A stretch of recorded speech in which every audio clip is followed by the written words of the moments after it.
There are moments in history when everything changes, not gradually, not predictably, but in sudden flashes of understanding that rewrite what we thought was possible. The Second World War was full of such moments, but most of them happened far from the battles you've read about in textbooks. They happened in places where conventional wisdom had no answers, where the old rules meant death, and where a handful of people decided that survival required inventing entirely new ways to fight. This is a story about those people and the impossible things they accomplished. Before we jump back in, tell us where you're tuning in from, and if these history tales fascinate you, make sure you're subscribed because tomorrow I've saved something extra special for you. In 1942, 3,000 British soldiers walked into the Burmese jungle and disappeared.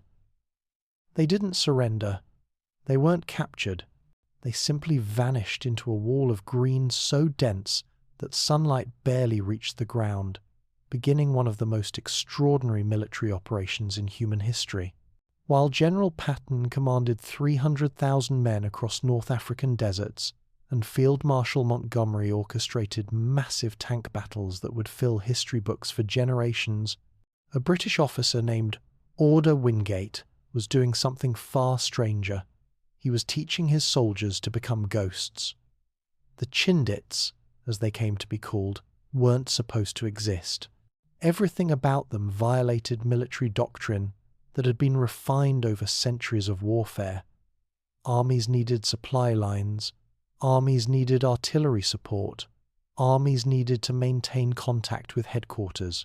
Wingate's men had none of these things. They carried everything on their backs through jungle where visibility dropped to 10 feet, where every stream harbored dangers and every clearing might conceal enemy positions. They lived on what they could carry, plus whatever fell from the sky in parachute drops to hidden clearings that reconnaissance pilots spotted through breaks in the canopy. Consider what this meant. 3,000 men operating 300 miles behind Japanese lines, with no way home except through enemy-controlled territory, supplied only by aircraft that might not find them.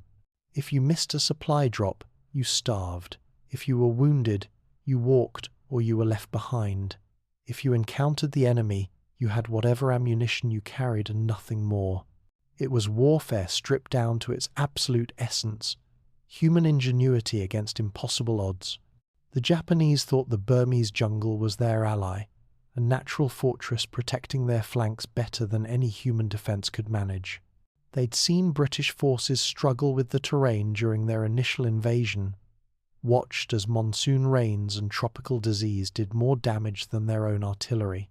The jungle, they believed, made conventional military operations impossible. They were right about that.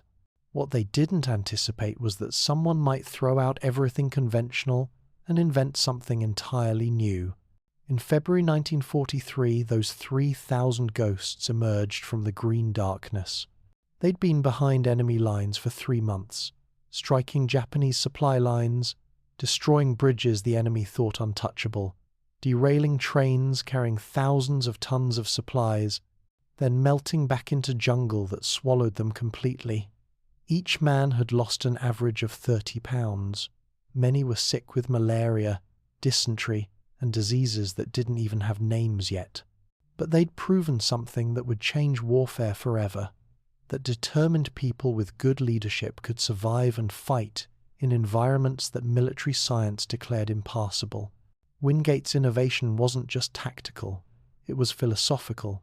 He understood that when you're outnumbered, outgunned, and operating beyond any hope of reinforcement, your greatest advantages are the ones your enemy doesn't expect: surprise, mobility, the willingness to endure what others consider unendurable. His Chindits carried 60 pounds of equipment through terrain, so hostile it seemed designed to kill them, yet they moved faster and struck harder than Japanese forces who had permanent bases and secure supply lines. Picture what this looked like. A column of men moving single file through jungle so thick they couldn't see more than a few yards ahead. Navigation by compass and occasional glimpses of stars through the canopy. No talking except in whispers. No fires. sleeping in the mud because dry ground might be visible from the air, eating cold rations because smoke would betray their position, and always, always moving because staying still meant being found. They blew up bridges using explosives carried on their backs for weeks. They ambushed supply convoys on roads the Japanese thought were perfectly secure. They destroyed railroad tracks and telegraph lines, creating chaos throughout the enemy's logistics network. Then, before Japanese forces could organize a response, they vanished. Sometimes they split into smaller groups, each taking a different route through the jungle. Sometimes they stayed together, betting that no Japanese commander would be crazy enough to pursue them into terrain where his men had no supply lines either. The casualties were enormous. Of the 3,000 men who went in, roughly 1/3 came out.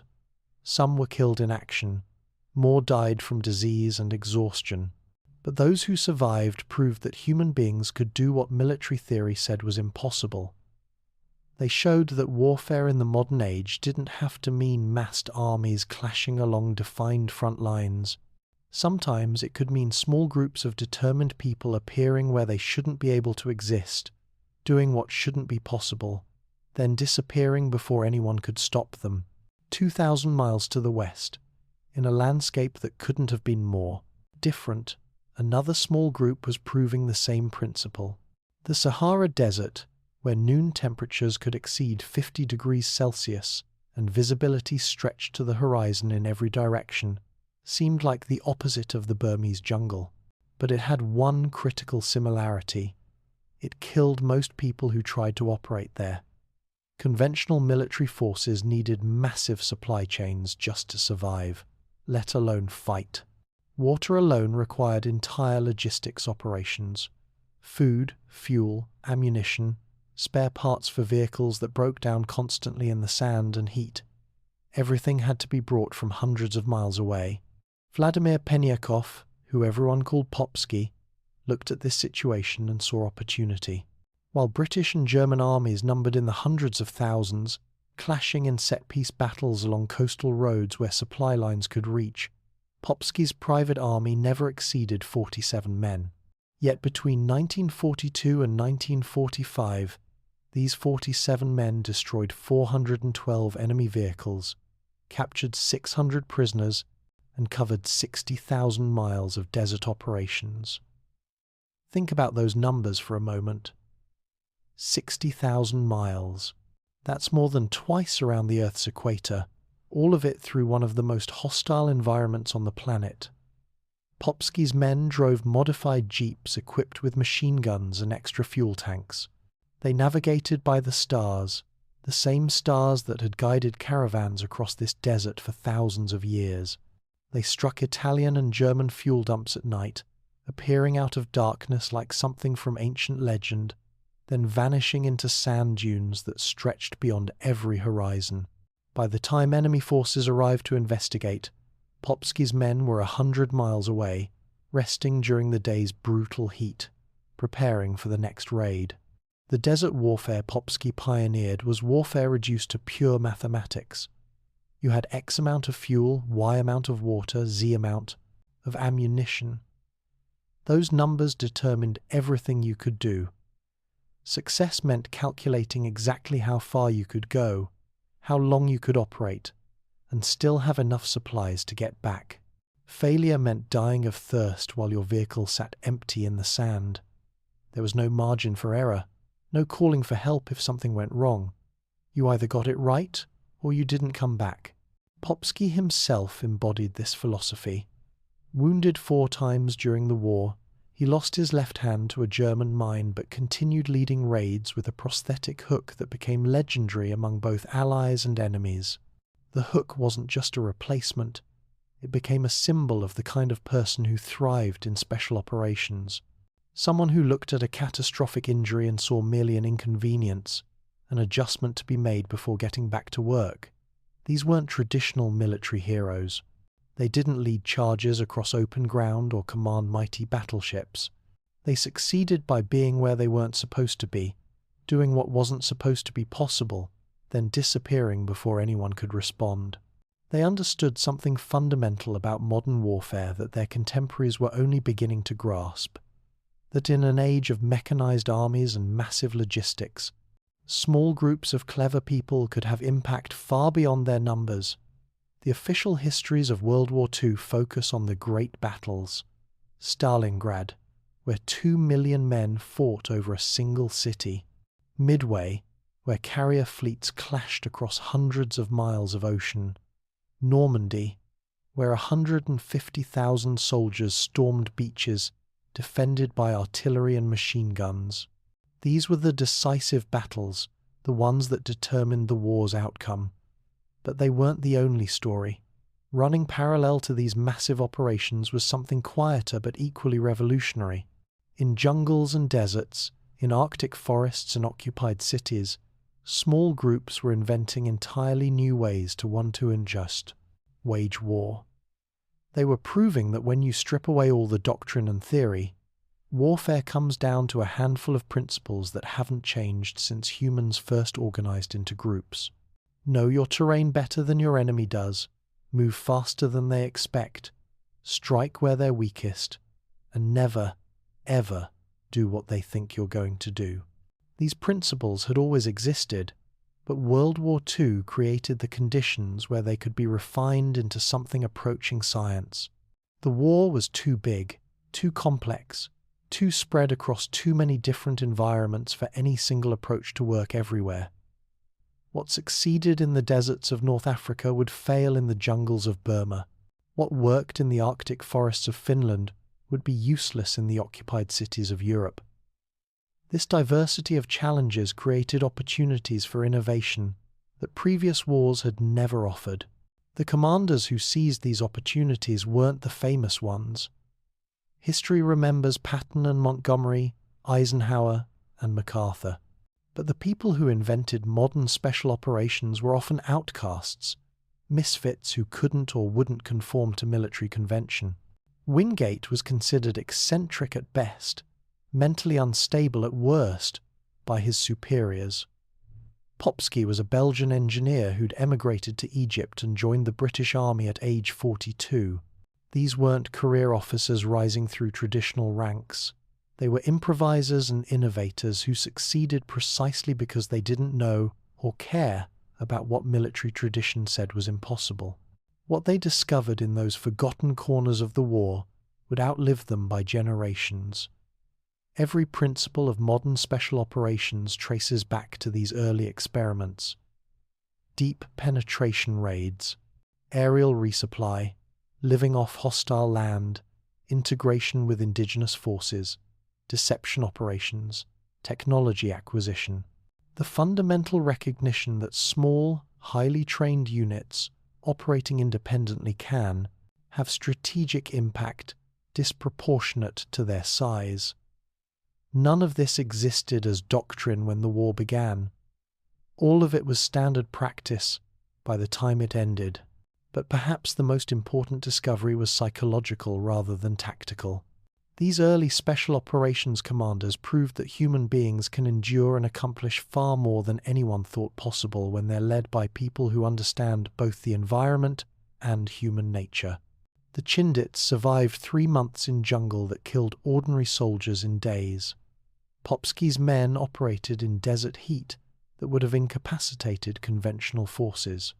They did this not because they were superhuman, but because their leaders understood how to push people to their absolute limits while keeping them functional, focused, and alive. This is where warfare intersects with something deeper about human nature. We're extraordinarily adaptable creatures. Put us in an environment and give us time, and we'll figure out how to survive there. But the key is understanding that adaptation isn't just physical, it's mental, emotional, and social.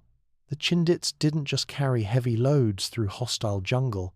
They maintained unit cohesion under impossible stress. They kept making good decisions when exhausted, diseased, and terrified. They trusted their leaders even when every instinct screamed that what they were doing was suicidal. That trust was earned through competence and example. Wingate lived exactly as his men lived. He ate the same rations, endured the same conditions, took the same risks. When soldiers saw their commander suffering alongside them, it changed what they thought was possible. If he could endure this, so could they.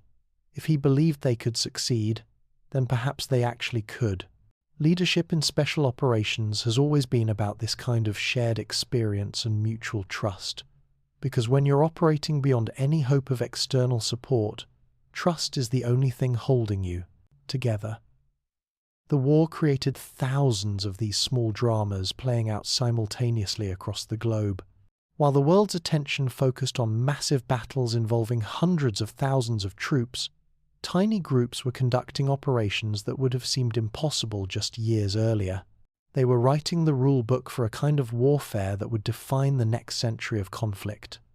They were proving that in modern war, victory doesn't always go to the biggest army or the most powerful weapons.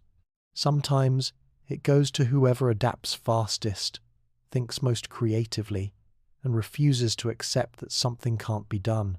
Standing here in the present, looking back at those operations, what strikes you most forcefully is how contemporary they feel. The challenges these early commanders faced operating in hostile territory, maintaining operations without secure supply lines, coordinating with indigenous forces, using technology in innovative ways, these are exactly the challenges special operations forces face today. The equipment has changed, the technology has advanced, but the fundamental principles remain the same because they're based on something unchanging: human ingenuity, confronting seemingly impossible situations. These weren't just military operations.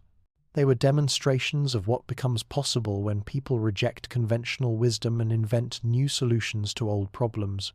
When Wingate's Chindits emerged from that Burmese jungle in 1943, they didn't just complete a successful raid.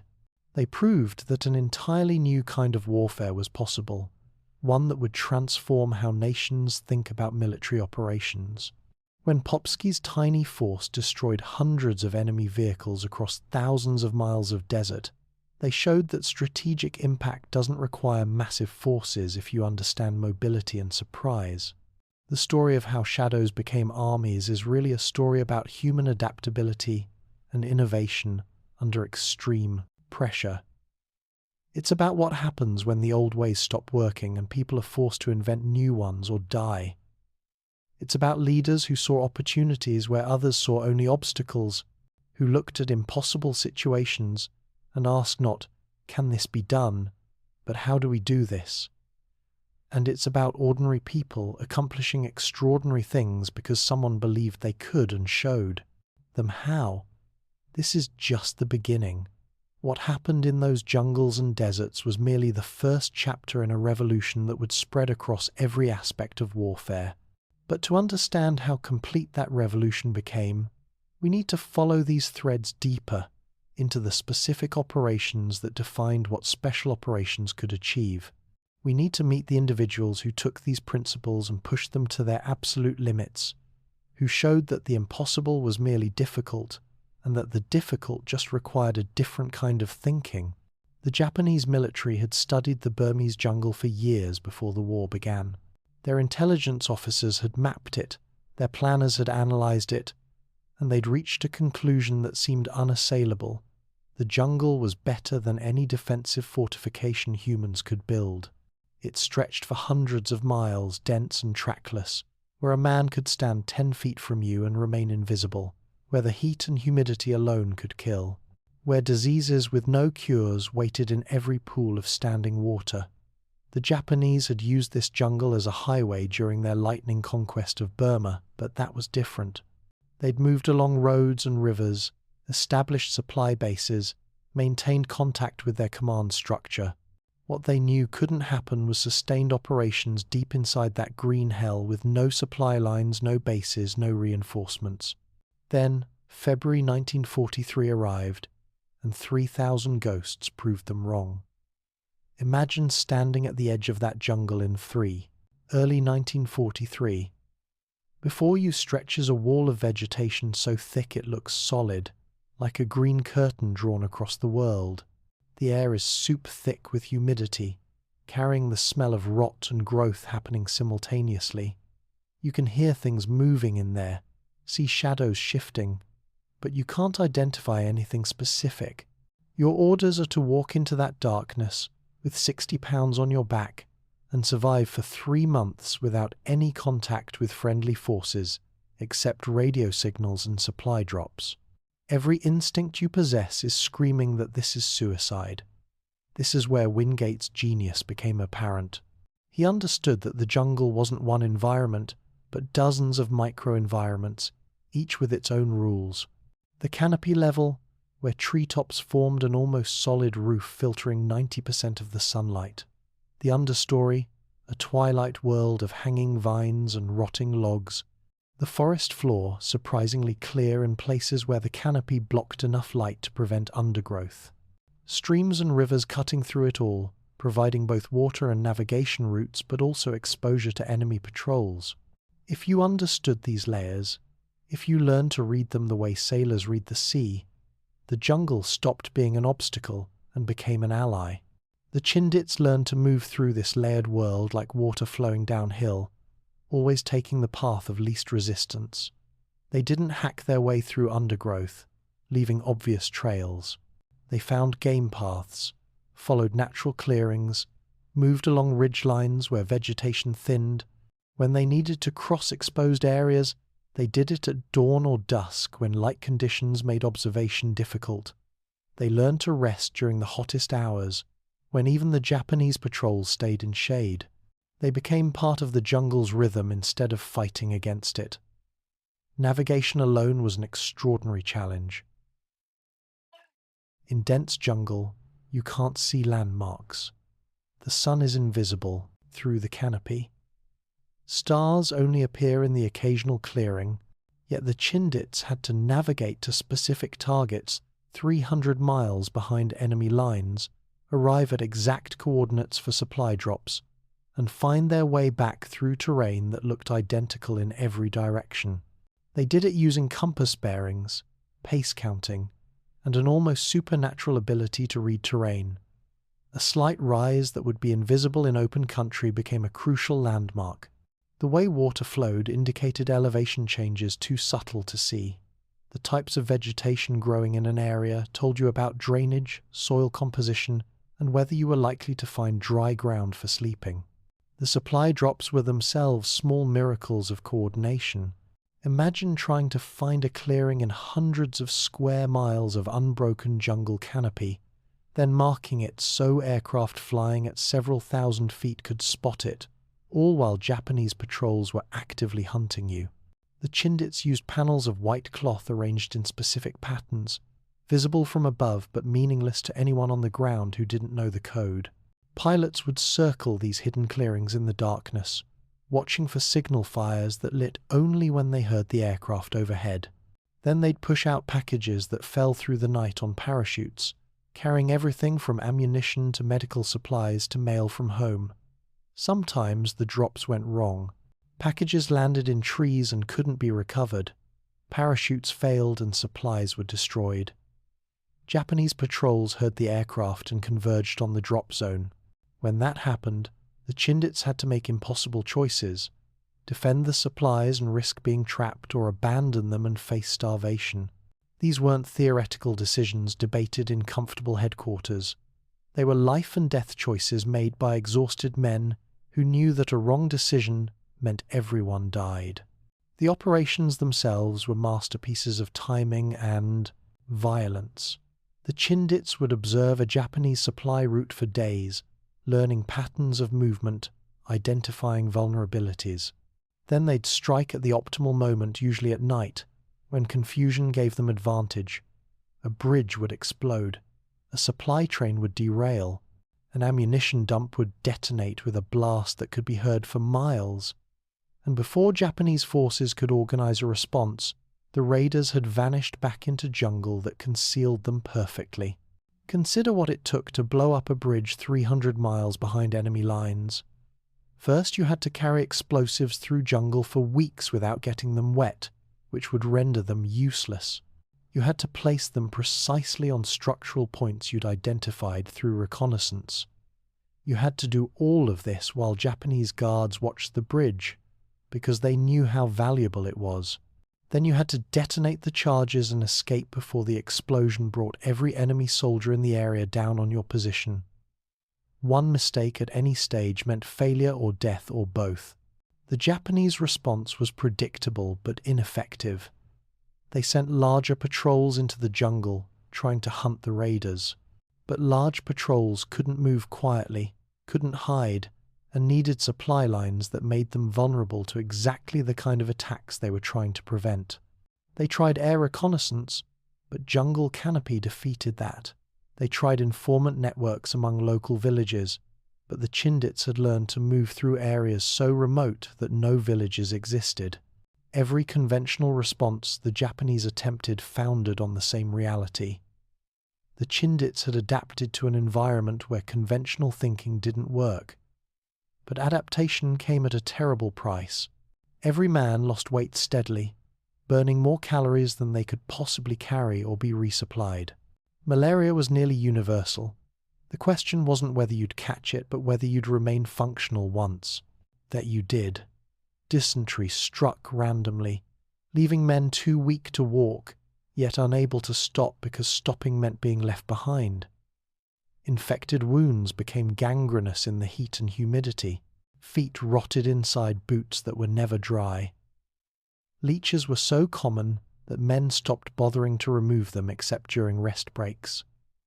The psychological toll was even worse than the physical. Imagine never feeling safe enough to truly rest, never being certain whether that sound you heard was wind or an enemy patrol, never knowing if the next supply drop would come or if you'd starve waiting for it. Living with the knowledge that if you were seriously wounded, there was no evacuation, no hospital, just whatever medicine your unit medic carried and your own body's ability to heal. Some men broke under this pressure, had to be carried or restrained, or in the worst cases, left behind with minimal supplies and a prayer they'd be found by friendly forces eventually. Yet most of them didn't break. They kept moving, kept fighting, kept surviving, because everyone around them was doing the same, and because their leaders never showed doubt. Wingate himself was in that jungle, suffering the same privations, taking the same risks. When soldiers saw their commander eating the same inadequate rations and sleeping on the same wet ground, it fundamentally changed their understanding of what they could endure. Leadership wasn't about giving orders from safety. It was about shared experience and mutual suffering toward a common goal. 2,000 miles west, a completely different environment was teaching the same lessons through different means. The Sahara Desert makes the Burmese jungle look lush by comparison.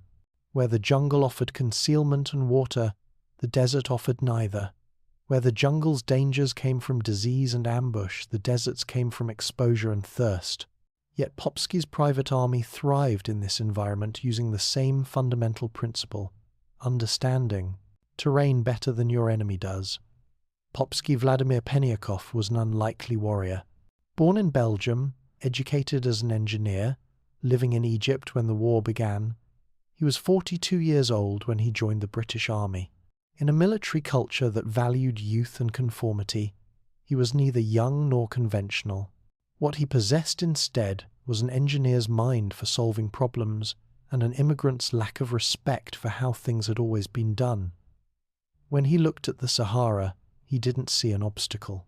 He saw the largest hide-and-seek game in human history, and he intended to win it.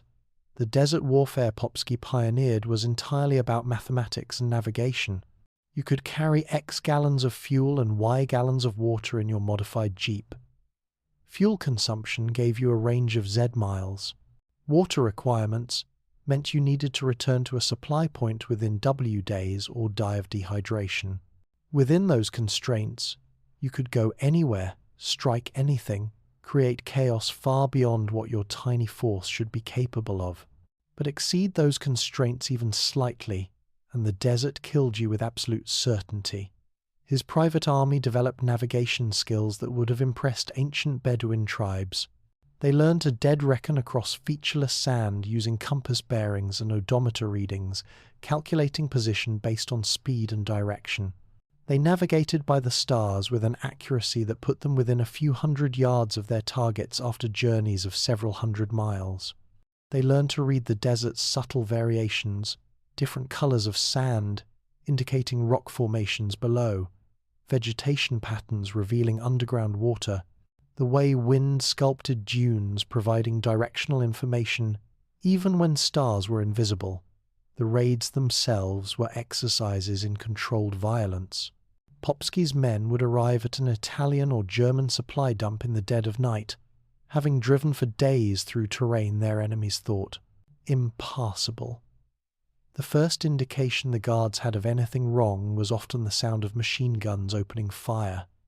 Fuel drums would explode, ammunition stores would detonate, vehicles would burn, and within minutes, before any organized response could form, the raiders were gone, driving into darkness at speeds that seemed suicidal on desert terrain, but which made them impossible to pursue. Between 1942 and 1945, 47 men destroyed 412 enemy vehicles. Let that sink in for a moment. Not damaged, destroyed.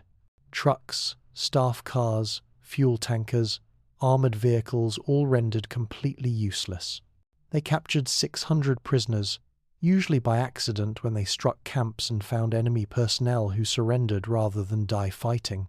They covered 60,000 miles, which sounds impossible until you understand that in the desert, when you're not bound by roads, distance becomes almost meaningless.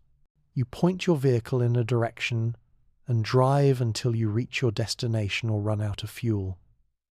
Popsky himself embodied the spirit of special operations. Wounded 4 times during the war, he lost his left hand to a German mine while leading a reconnaissance mission. A conventional officer might have accepted medical retirement, gone home, and lived out the war in safety. Popsky was fitted with a prosthetic hook and returned to his unit within weeks. The hook became part of his legend, visible proof that he'd been tested and found unbreakable. Enemy forces who captured his men reported them with awe, because who but the most determined warriors would follow a one-handed commander into the desert, knowing they'd get no sympathy if they complained about hardship? What made these desert operations particularly effective was their psychological impact. The Germans and Italians in North Africa knew the desert was dangerous, but they'd established what they thought were safe zones, supply bases far behind the front, lines, defended lightly because no one could possibly reach them, rear area headquarters where staff officers planned operations in relative comfort, fuel depots that were absolutely critical to armoured operations, but which seemed too distant to require heavy protection. Popsky's raids shattered this sense of security. Nowhere was safe. That base 200 miles behind friendly lines? It might explode tonight. That fuel you're counting on for next week's offensive? It could be burning before dawn. The parallel operations in jungle and desert prove something fundamental about human adaptability. We're not particularly fast or strong or well-armed by nature. What we excel at is learning and adapting. Drop us in an environment and we'll figure out not just how to survive, but how to thrive. The Chindits learned to see the jungle not as an enemy, but as camouflage and supply and protection. Popsky's men learned to see the desert not as empty death, but as concealment and highway and sanctuary. What looked like the harshest environments on Earth became homes to people who understood them. But this adaptation wasn't automatic or easy.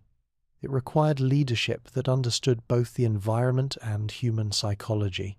Wingate and Popsky succeeded because they demanded the impossible, while providing the training and support that made the impossible achievable.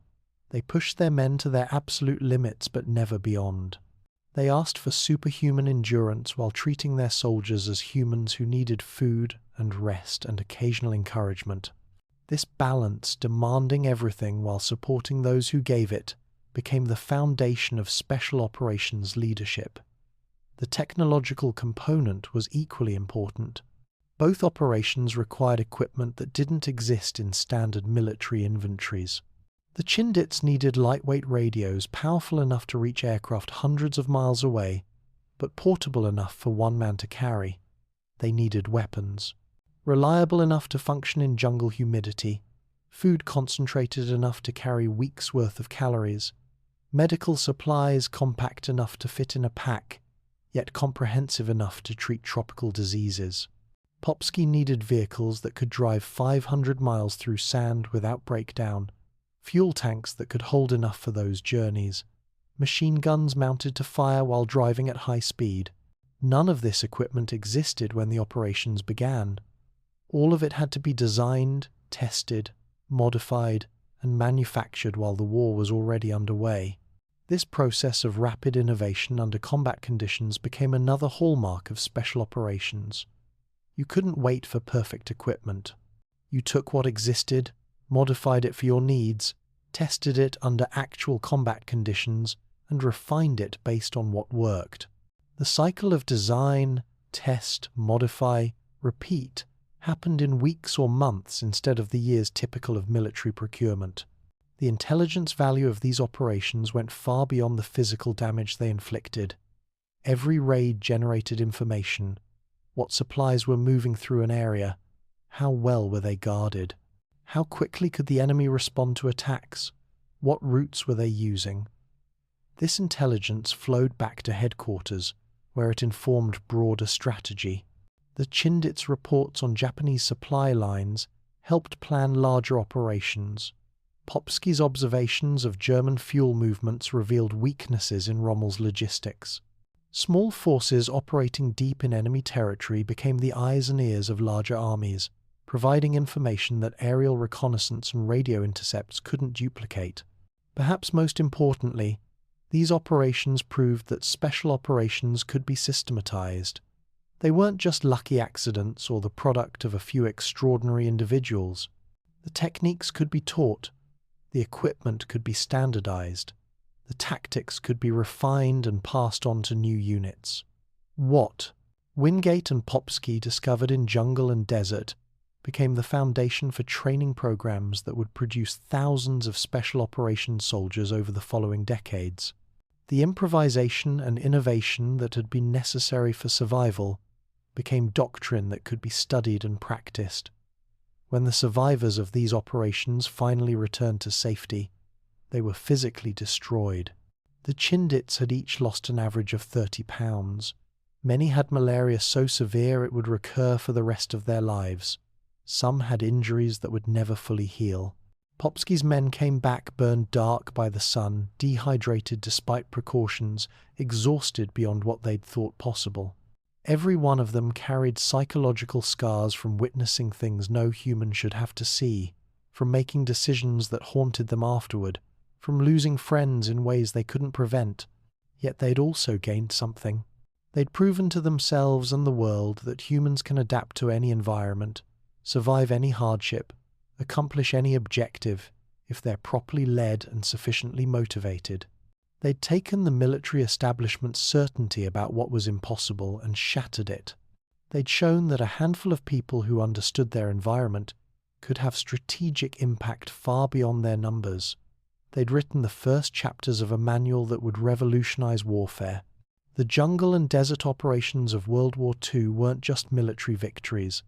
They were laboratories where new ideas about warfare were tested under the harshest possible conditions. They proved that special operations weren't a sideshow or distraction but a genuine tool of strategic value. They demonstrated that modern militaries needed small, highly trained units capable of independent operation in any environment. They showed that technology, leadership, training, and adaptability could overcome almost any disadvantage of numbers or firepower. Standing in the present and looking back at what these early pioneers accomplished, what strikes you most forcefully is how relevant their lessons remain. The environments have changed. Urban warfare has replaced jungle and desert in many modern conflicts, but the principles haven't. Understanding your environment, moving faster than your enemy expects, striking where they're weakest, disappearing before they can respond. These principles worked in 1943, and they work now because they're based on fundamental aspects of human conflict that technology hasn't eliminated. The masters of the impossible jungle and desert taught us that impossible is usually just code for we haven't figured out how yet. They showed that with the right training, equipment, leadership, and determination, humans can operate successfully in environments that would kill ordinary people in days. They proved that warfare in the modern age would require new thinking, new tactics, and new units capable of doing what conventional forces couldn't. And they did all of this while suffering hardships that would have broken less determined people, driven by leaders who refused to accept that anything was truly impossible. Winter came to Finland in November 1939 with a particular vengeance, as if nature itself knew what was about to happen. Temperatures plunged to minus 40 degrees Celsius and kept falling. Snow accumulated in drifts that swallowed buildings.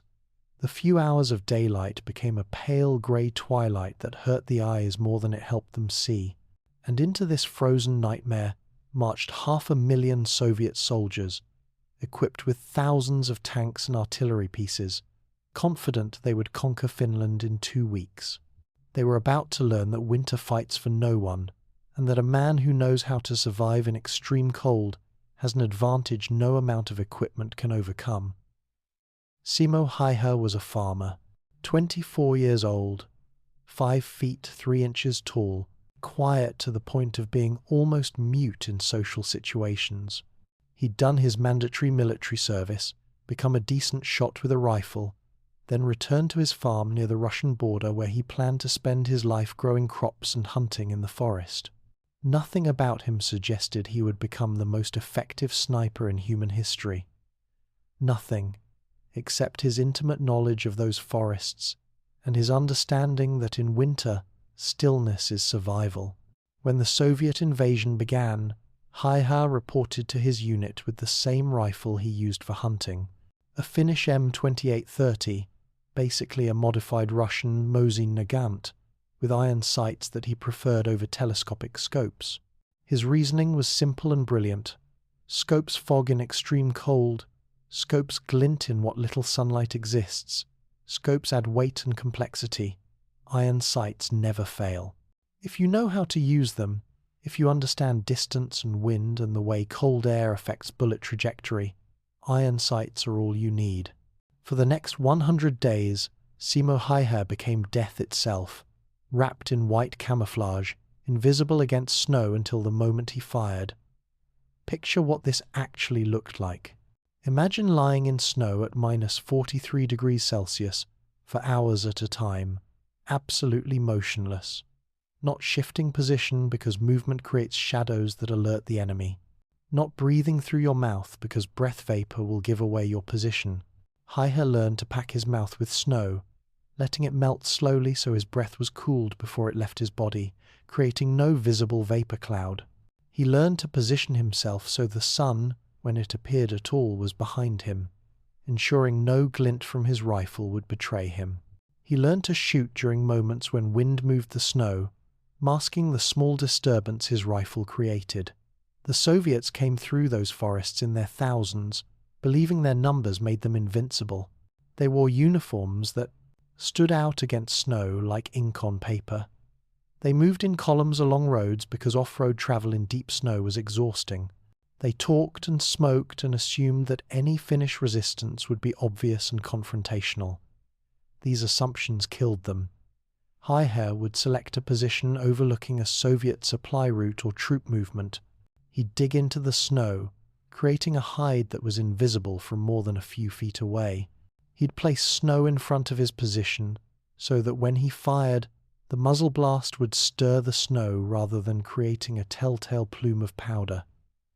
Then he'd wait, sometimes for hours, sometimes for an entire day, waiting with the patience of a hunter who understands that prey comes to those who can remain still long enough.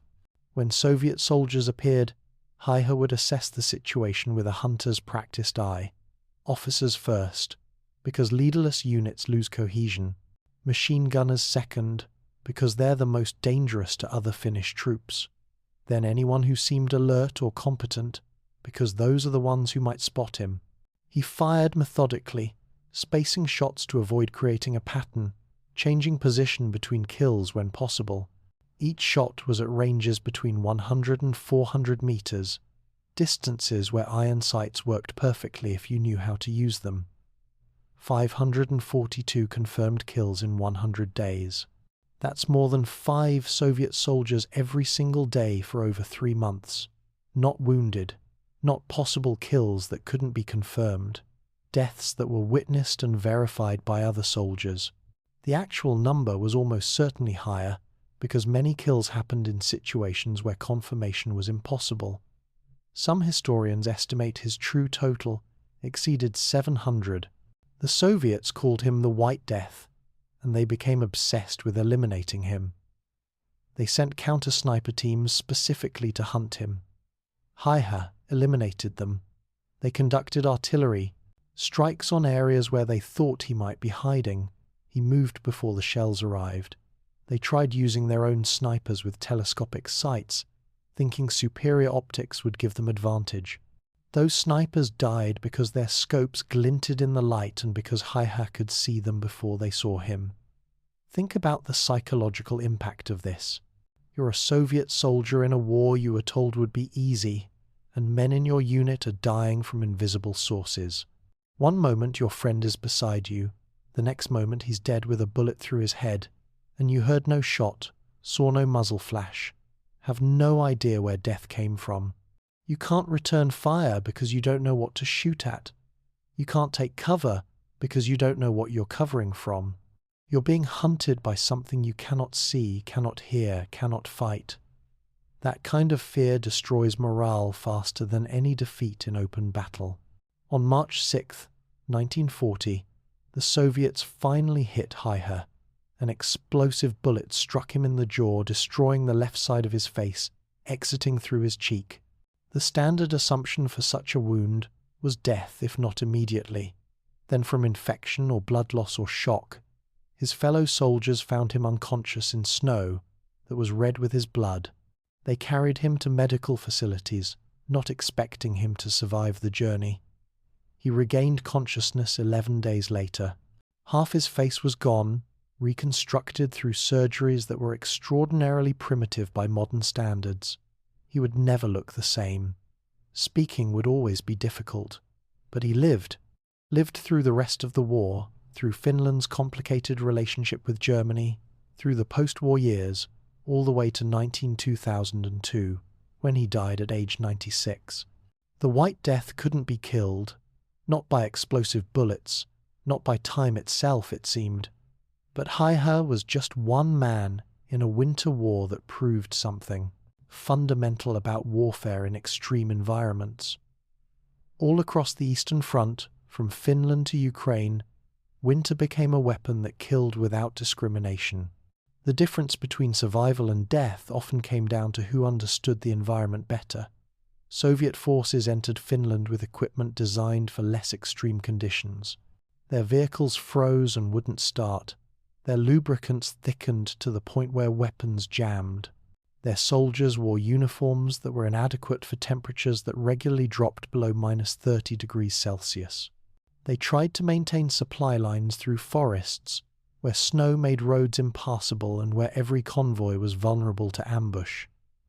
They assumed their numerical superiority would overcome any disadvantage the weather created.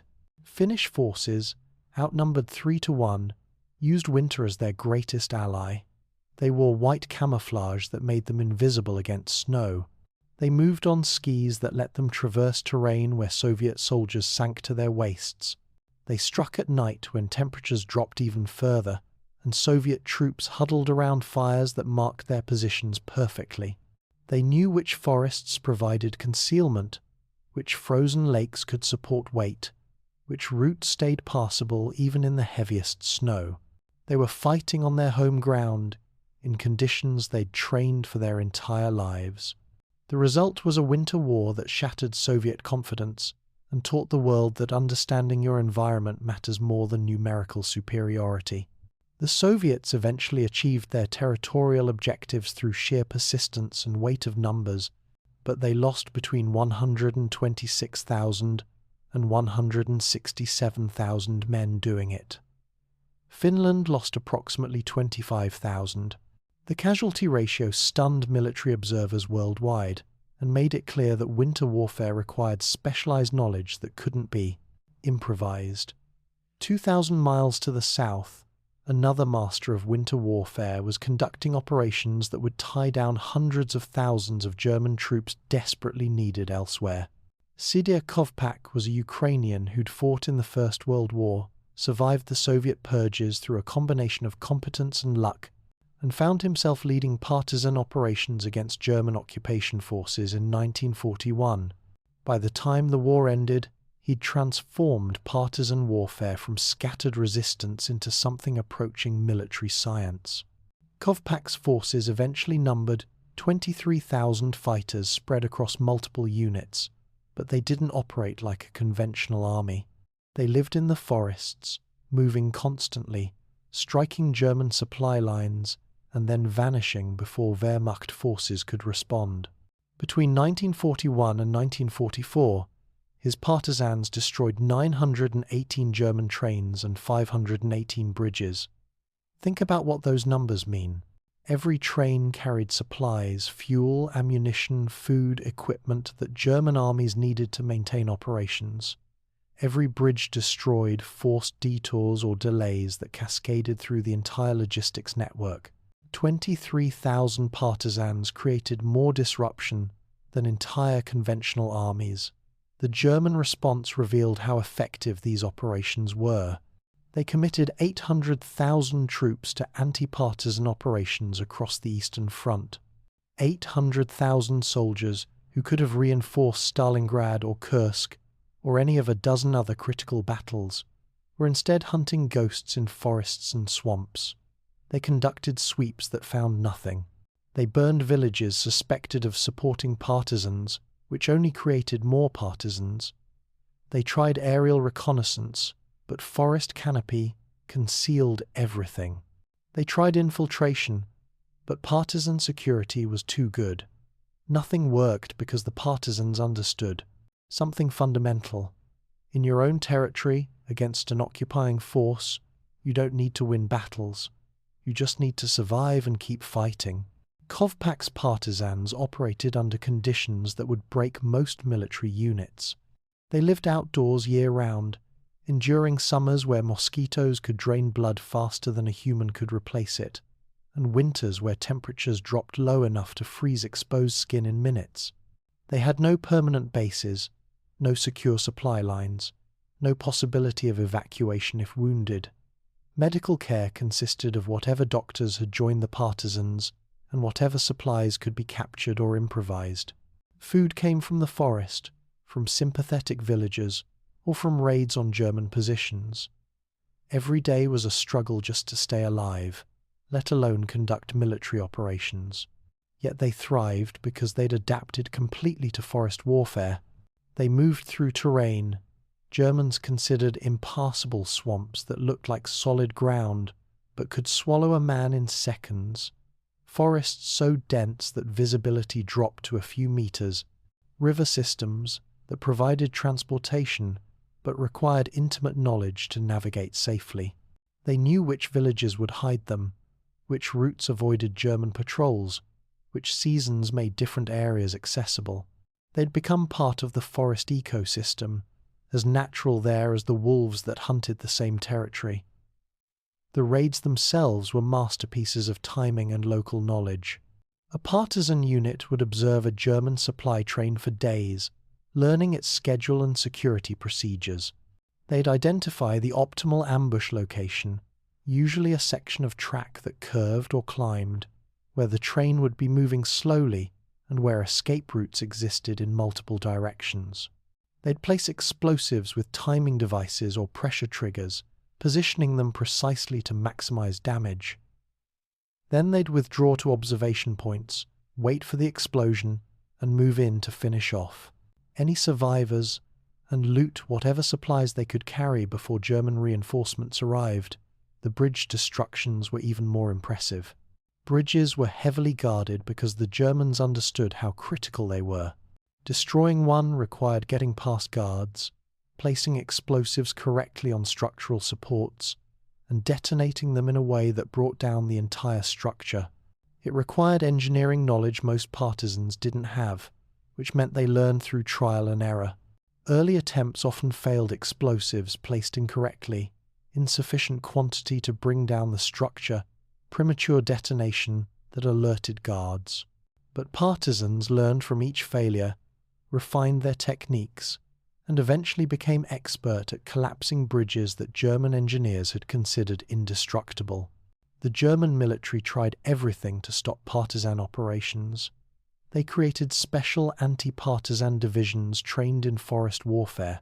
They deployed tracker dogs that could follow scents through terrain humans found impenetrable. They built fortified positions along supply routes, creating zones of control they thought were secure. They instituted collective punishment policies, executing civilians in areas where partisan attacks occurred.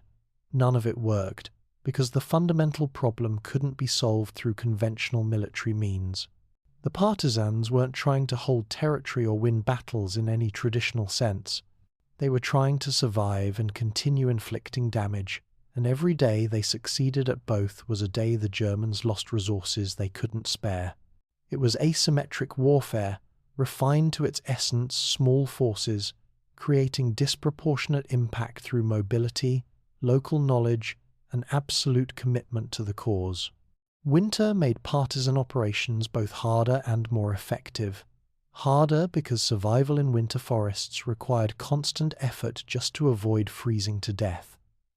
Partisan camps had to move regularly to avoid detection, which meant they couldn't build substantial shelters. They lived in crude dugouts or lean-tos that provided minimal protection from temperatures that regularly dropped below -20 degrees Celsius. Food was scarce because nothing grew in winter, and game was hard to find. Weapons froze and required constant maintenance to remain functional. Frostbite was universal. The question was whether it became severe enough to cause permanent damage. But winter also provided advantages that partisans exploited ruthlessly. Snow revealed German patrol movements, letting partisans avoid contact or set ambushes with perfect timing. Frozen rivers and lakes became highways that allowed rapid movement through areas that were impassable in other seasons. Shorter days meant longer nights for operations that depended on darkness. German forces, with their inadequate equipment and unfamiliarity with winter conditions, were at maximum disadvantage. Supply lines became even more critical and vulnerable because cold weather increased consumption of fuel and food.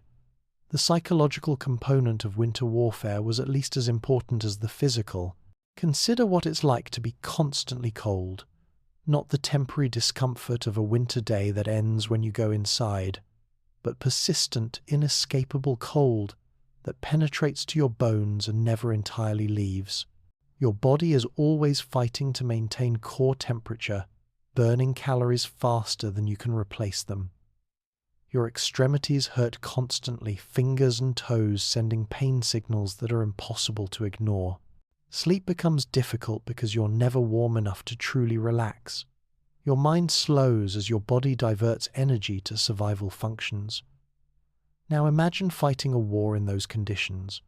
Every military operation requires functioning at peak mental and physical capacity, making rapid decisions, reacting instantly to threats. Winter warfare demands all of this, while your body is already stressed to its limits just maintaining survival. The side that can function effectively in these conditions has an enormous advantage over the side that's merely trying to survive them. Finnish and Soviet partisan forces functioned effectively because they'd adapted. They understood how to stay warm enough to fight layering clothing properly, maintaining circulation through constant movement, knowing the signs of frostbite and hypothermia in themselves and others. They knew how to maintain equipment in extreme cold, keeping weapons close to body heat, using proper lubricants that wouldn't freeze, protecting ammunition from moisture that would ice over firing mechanisms. They understood winter tactics, how to move silently through snow, how to create firing positions that wouldn't give away their location through steam from body heat, how to judge distances accurately in flat winter light. German forces tried to learn these skills through experience, but experience is expensive when the learning environment kills mistakes immediately. Soviet forces in Finland learned through catastrophic casualties. German forces on the Eastern Front learned through defeats that cost them entire armies. The Winter War outside Moscow in 1941, the Stalingrad campaign in 1942 through 43, these were learning experiences purchased with hundreds of thousands of lives. The masters of winter warfare, Haiha, Kovpak, and thousands of Finnish soldiers and Soviet partisans, whose names history forgot, proved that extreme environments amplify human capability differences. In moderate conditions, equipment and numbers can compensate for lack of environmental knowledge. In winter warfare at -40 degrees Celsius, no amount of equipment compensates for not understanding how to survive. The environmental stress is too extreme, the margin for error too small. You either know how to fight in winter, or you die trying to learn. Looking back at these winter campaigns from the comfort and safety of the present, what strikes you most powerfully is how absolute the advantage was for those who understood the environment. Haiha didn't need sophisticated equipment or large numbers. He needed knowledge, patience, and the ability to remain absolutely still in conditions that would kill most people through exposure. Kovpak's partisans didn't need artillery or tanks. They needed forest knowledge, mobility, and the determination to keep fighting when survival itself required heroic effort every single day. These lessons remain relevant because extreme environments still exist and still need to be operated in. Arctic warfare, mountain warfare, jungle warfare in monsoon season, all of these demand the same fundamental understanding that Haiha and Kovpak demonstrated. The specific tactics evolve as technology advances, but the basic principle never changes. Whoever understands the environment better has an advantage that technology cannot easily overcome.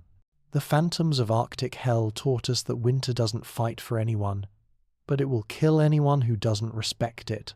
They showed that a single person with perfect environmental adaptation can have impact far beyond what any theory of warfare would suggest.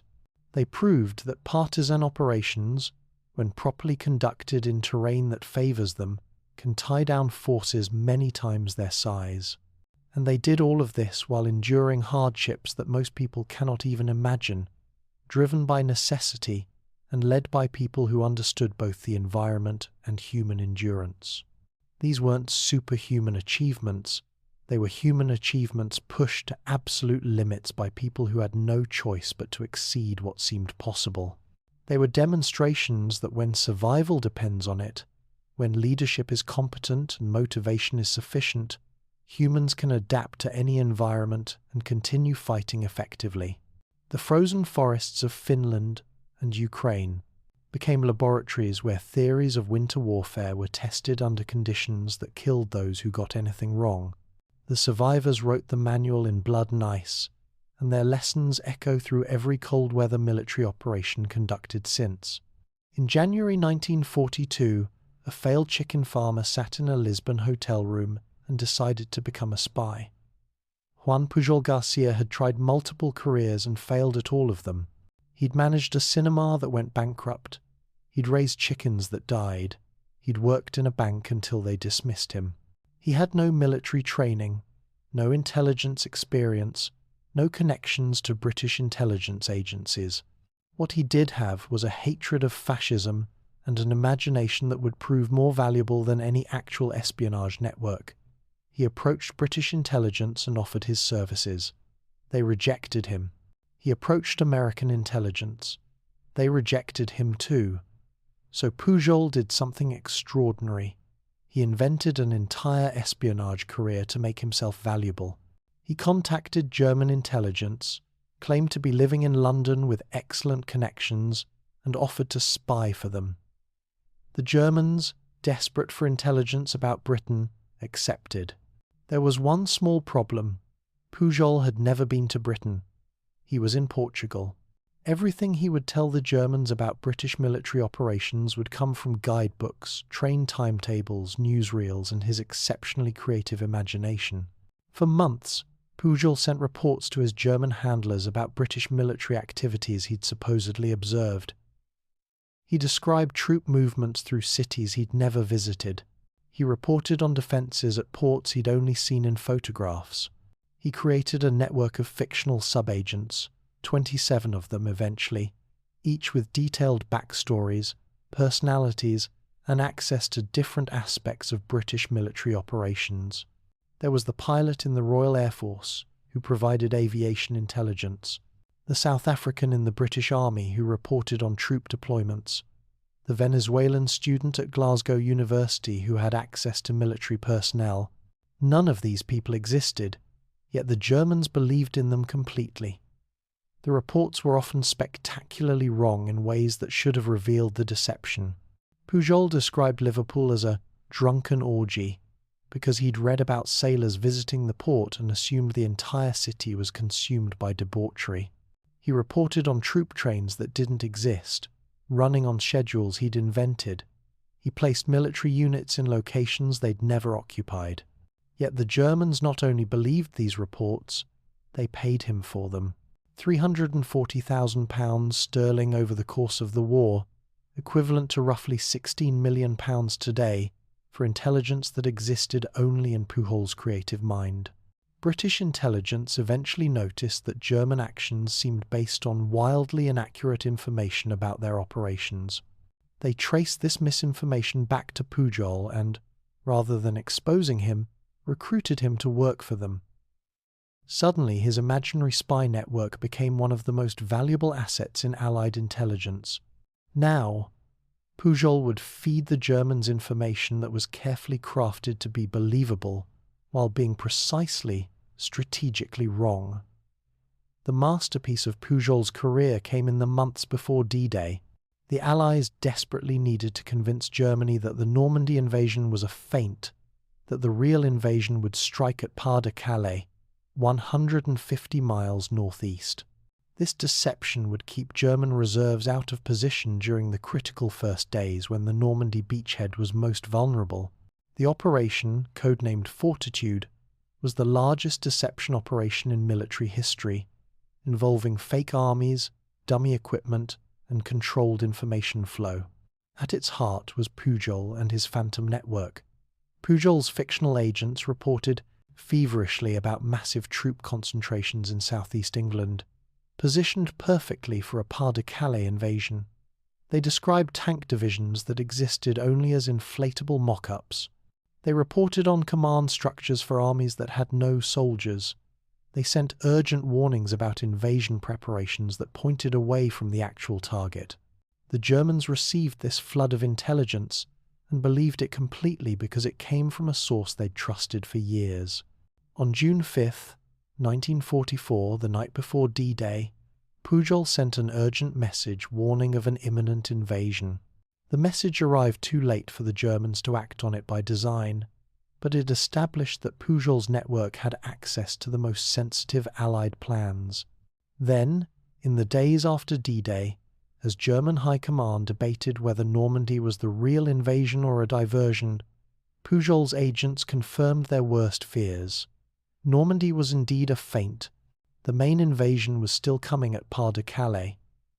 2 elite panzer divisions, 33,000 men, and 400 tanks remained at Pas-de-Calais waiting for an invasion that never came. These forces could have counterattacked at Normandy during the critical first week, when Allied forces were most vulnerable. Instead, they sat idle, waiting for phantom armies that existed only in German imagination and Juan Pujol's reports. Post-war analysis suggested this deception potentially saved 50,000 Allied casualties. A failed chicken farmer had changed the course of history by creating an entirely fictional reality that the enemy believed more than their own observations. 3,000 miles to the east, another master of military illusion was conducting warfare's greatest magic show. Dudley Clark was a British officer who understood something fundamental. In modern warfare, with aerial reconnaissance and radio intercepts, what the enemy thinks they know matters more than what actually exists. His unit, A Force, specialized in creating phantom armies that looked completely real to enemy intelligence while costing a tiny fraction of what actual armies would require. Before the Battle of El Alamein in October 1942, Clark needed to convince German commander Erwin Rommel that British strength was concentrated in the south when the actual attack would come from the north. The deception required creating a convincing phantom army in the south while hiding real forces in the north. Clark's solution was brilliantly simple. Use the fact that aerial reconnaissance can't tell the difference between a real tank and a well-made fake one. His unit created dummy tanks from wood frames covered with painted canvas. From ground level, they were obviously fake.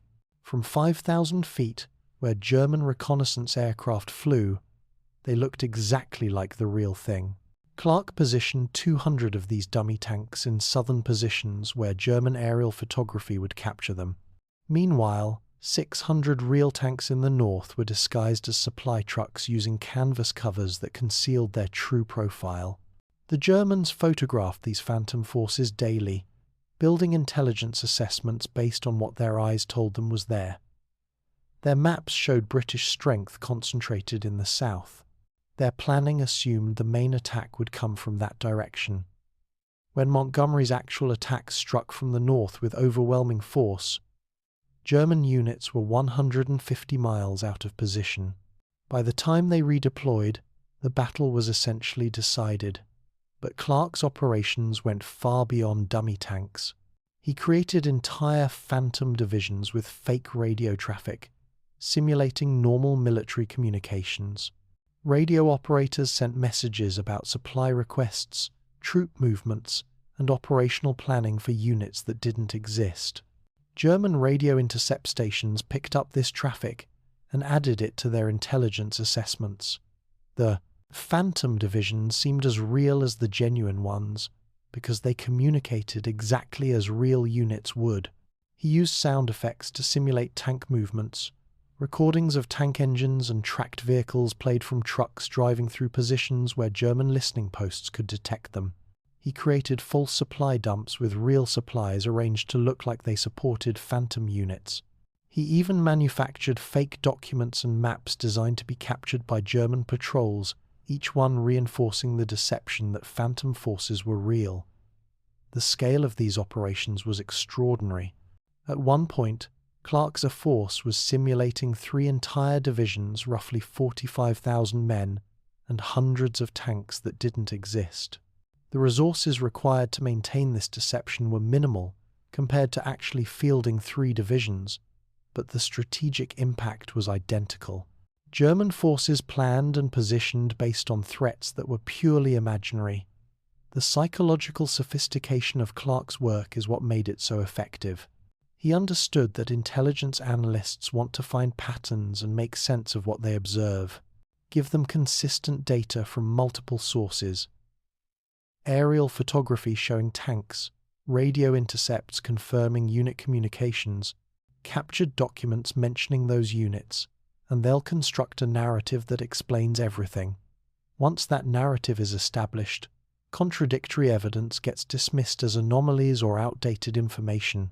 The human mind strongly resists abandoning a coherent story once it's been formed. Clark also understood timing. Deceptions had to be established long before they were needed, so they seemed organic rather than sudden. Phantom units were created months in advance, with gradually increasing radio traffic and logistical footprints that suggested normal build-up.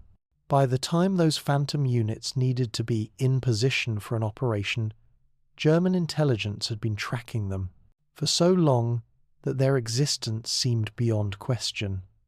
The success of these deception operations proved something fundamental about modern warfare. Reality is whatever your enemy believes it to be. It doesn't matter what forces you actually have if your enemy thinks you have something different. Their planning, their resource allocation, their strategic decisions, all are based on their understanding of the situation, not on the situation itself. If you can control their understanding, you control their decisions without ever fighting a battle. This insight transformed intelligence work from passive collection to active manipulation. Previous wars had focused on discovering enemy plans while protecting your own. Clark and Pujol showed that you could go further. You could create enemy plans by feeding them information that led them to conclusions you wanted them to reach. You could make them see threats that didn't exist, ignore threats that did exist, and ultimately make decisions that served your interests rather than theirs. The infrastructure required for these operations was itself impressive. A force employed artists who created dummy equipment, radio operators who simulated military communications, intelligence analysts who crafted documents that would survive enemy scrutiny. The dummy tanks alone required workshops producing them in quantity, transportation to get them into position, and crews to maintain them so they continued looking realistic as time passed. The security required to maintain these deceptions was equally demanding. Everyone involved had to understand that a single captured soldier who knew about the fake tanks could compromise the entire operation. The phantom armies had to be discussed in communications the Germans might intercept, but real soldiers couldn't be allowed to accidentally reveal they were fake. This required careful compartmentalization and constant security monitoring. The double-cross system that managed agents, like Pujol, was one of the war's most closely guarded secrets. British intelligence had captured or turned every German agent in Britain, giving them complete control over what Germany knew about British operations. This network allowed them to confirm Pujol's reports through other independent sources, making his intelligence seem even more reliable. When multiple German agents reported the same information, German intelligence naturally concluded it must be accurate. They never suspected that all those agents were controlled by the same British organization, carefully coordinating their reports to create a consistent but fictional narrative. The ethical dimensions of these operations were complex. Pujol's reports sometimes led Germans to make decisions that cost lives, both German lives and civilian lives, in areas affected by those decisions. The phantom armies at Pas-de-Calais meant real German soldiers stayed in position where they might die in eventual combat, rather than being redeployed where they could have saved their own lives. These weren't abstractions. They were real consequences of manipulating enemy decision-making. Yet the alternative was worse. Without these deceptions, D-Day casualties would have been catastrophically higher. Without phantom armies diverting German resources, battles like El Alamein would have been far bloodier. The deception operations saved Allied lives in quantities that dwarfed any negative consequences. They shortened the war, which ultimately saved lives on all sides by ending the killing sooner. The human creativity involved in these operations was remarkable. Pujol invented entire personalities for his phantom agents, complete with personal quirks and life circumstances that made them believable. One fictional agent was supposedly afraid of flying, which explained why he couldn't quickly investigate situations his German handlers asked about. Another was supposedly having an affair, which explained occasional gaps in reporting. These weren't military details. They were human touches that made imaginary people seem real. Clark's dummy tanks evolved through multiple iterations, each improvement based on what worked and what didn't. Early versions were too obviously fake upon close inspection, so later versions included details that made them more convincing. Realistic wear patterns, appropriate dust accumulation, signs of maintenance activity. The teams creating these dummies thought like enemy intelligence analysts, considering what details would be noticed from reconnaissance aircraft and ensuring those details were correct. The radio deception work was particularly sophisticated. Real military radio traffic has distinctive patterns, certain types of messages at certain times, standard formats and protocols, occasional mistakes or irregularities that indicate human operators. The phantom radio networks had to replicate all of this. Operators studied actual military communications to understand these patterns, then recreated them for units that didn't exist. They even included appropriate mistakes and delays that made the communication seem genuine. Post-war analysis revealed that German intelligence was completely deceived. They believed in Pujol's network until the war ended. They based operational planning on Clark's phantom armies. They made strategic decisions that served Allied interests because they were operating on information that was systematically manipulated. The deception was so complete that even after the war, when German intelligence officers were shown the truth, some initially refused to believe it. The fictional reality had seemed more plausible than the actual reality they'd been living through. These masters of military illusion proved that imagination could be a weapon as powerful as any physical force. Pujol's creativity created armies that never existed, but which influenced German strategy as surely as real armies would have. Clark's understanding of perception shaped enemy decisions more effectively than winning battles. Together, they demonstrated that in modern warfare, controlling information flow gives you power to shape reality itself. The legacy of these operations extends far beyond World War II. Modern information warfare, cyber deception operations, strategic communications, all trace their lineage back to what Pujol and Clark accomplished. The specific techniques have evolved with technology, but the fundamental principle remains: if you can control what your enemy believes, you can control what they do. Reality becomes optional when perception can be manufactured convincingly enough. Standing in the present and looking back at these phantom armies and imaginary spy networks, what's most striking is how effective simple creativity was. Pujol didn't need sophisticated technology. He needed imagination and attention to detail. Clark didn't need enormous resources. He needed understanding of how enemy intelligence worked and the creativity to exploit it. They proved that sometimes the most powerful weapon isn't the biggest gun or the fastest plane, but the ability to make your enemy believe something that isn't true. The architects of invisible armies showed us that warfare in the modern age isn't just about physical capabilities. It's about information management, perception manipulation, and strategic deception. They demonstrated that a single clever person can have strategic impact far beyond what any number of soldiers could achieve through combat. They proved that in a world where intelligence gathering is sophisticated and comprehensive, the side that controls the intelligence picture controls the war. And they did all of this with resources that were trivial compared to conventional military operations, showing that creativity and insight can multiply force effectiveness beyond any mathematical calculation. Nancy Wake was drinking champagne at a Marseille's cocktail party when she decided to become one of the most dangerous people in occupied Europe. It was 1940, France had just fallen, and Wake, a journalist and socialite married to a wealthy French industrialist, was watching German officers celebrate their conquest. Something in that moment crystallized her hatred of fascism into something more dangerous than anger. It became purpose. She started by helping Allied airmen escape through Vichy France into Spain. Simple courier work at first, carrying messages and arranging safe houses. But the Gestapo noticed her activities, and Nancy Wake discovered she had a talent for this kind of work that went far beyond anything her privileged background would have suggested. She could think under pressure. She could talk her way past checkpoints. She could lie convincingly to people who killed anyone they caught lying. Most importantly, she could survive.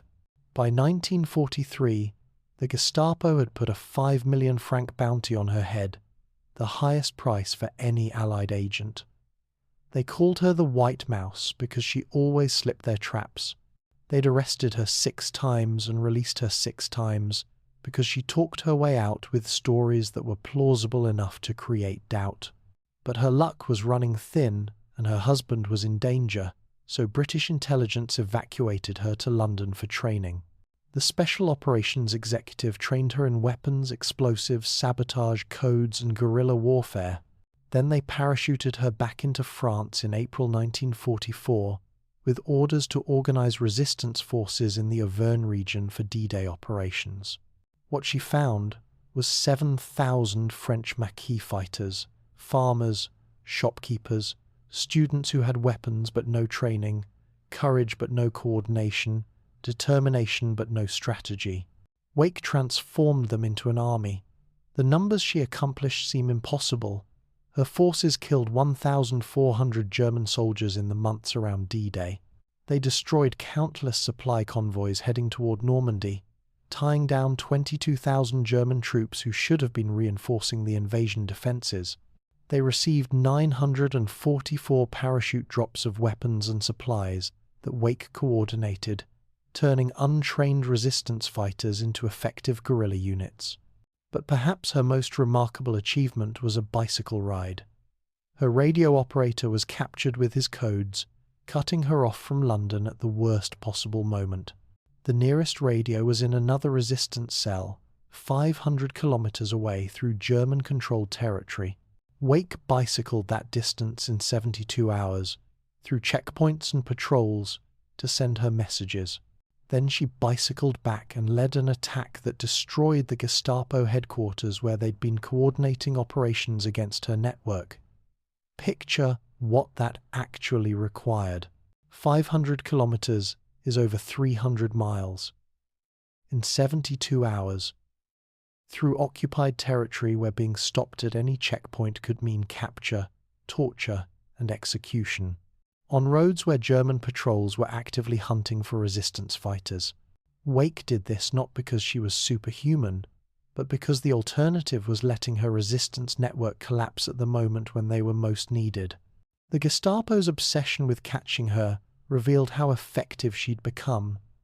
They devoted enormous resources to hunting the white mouse resources that could have been used fighting actual Allied military forces. Every German soldier searching for Nancy Wake was a soldier not defending against invasion.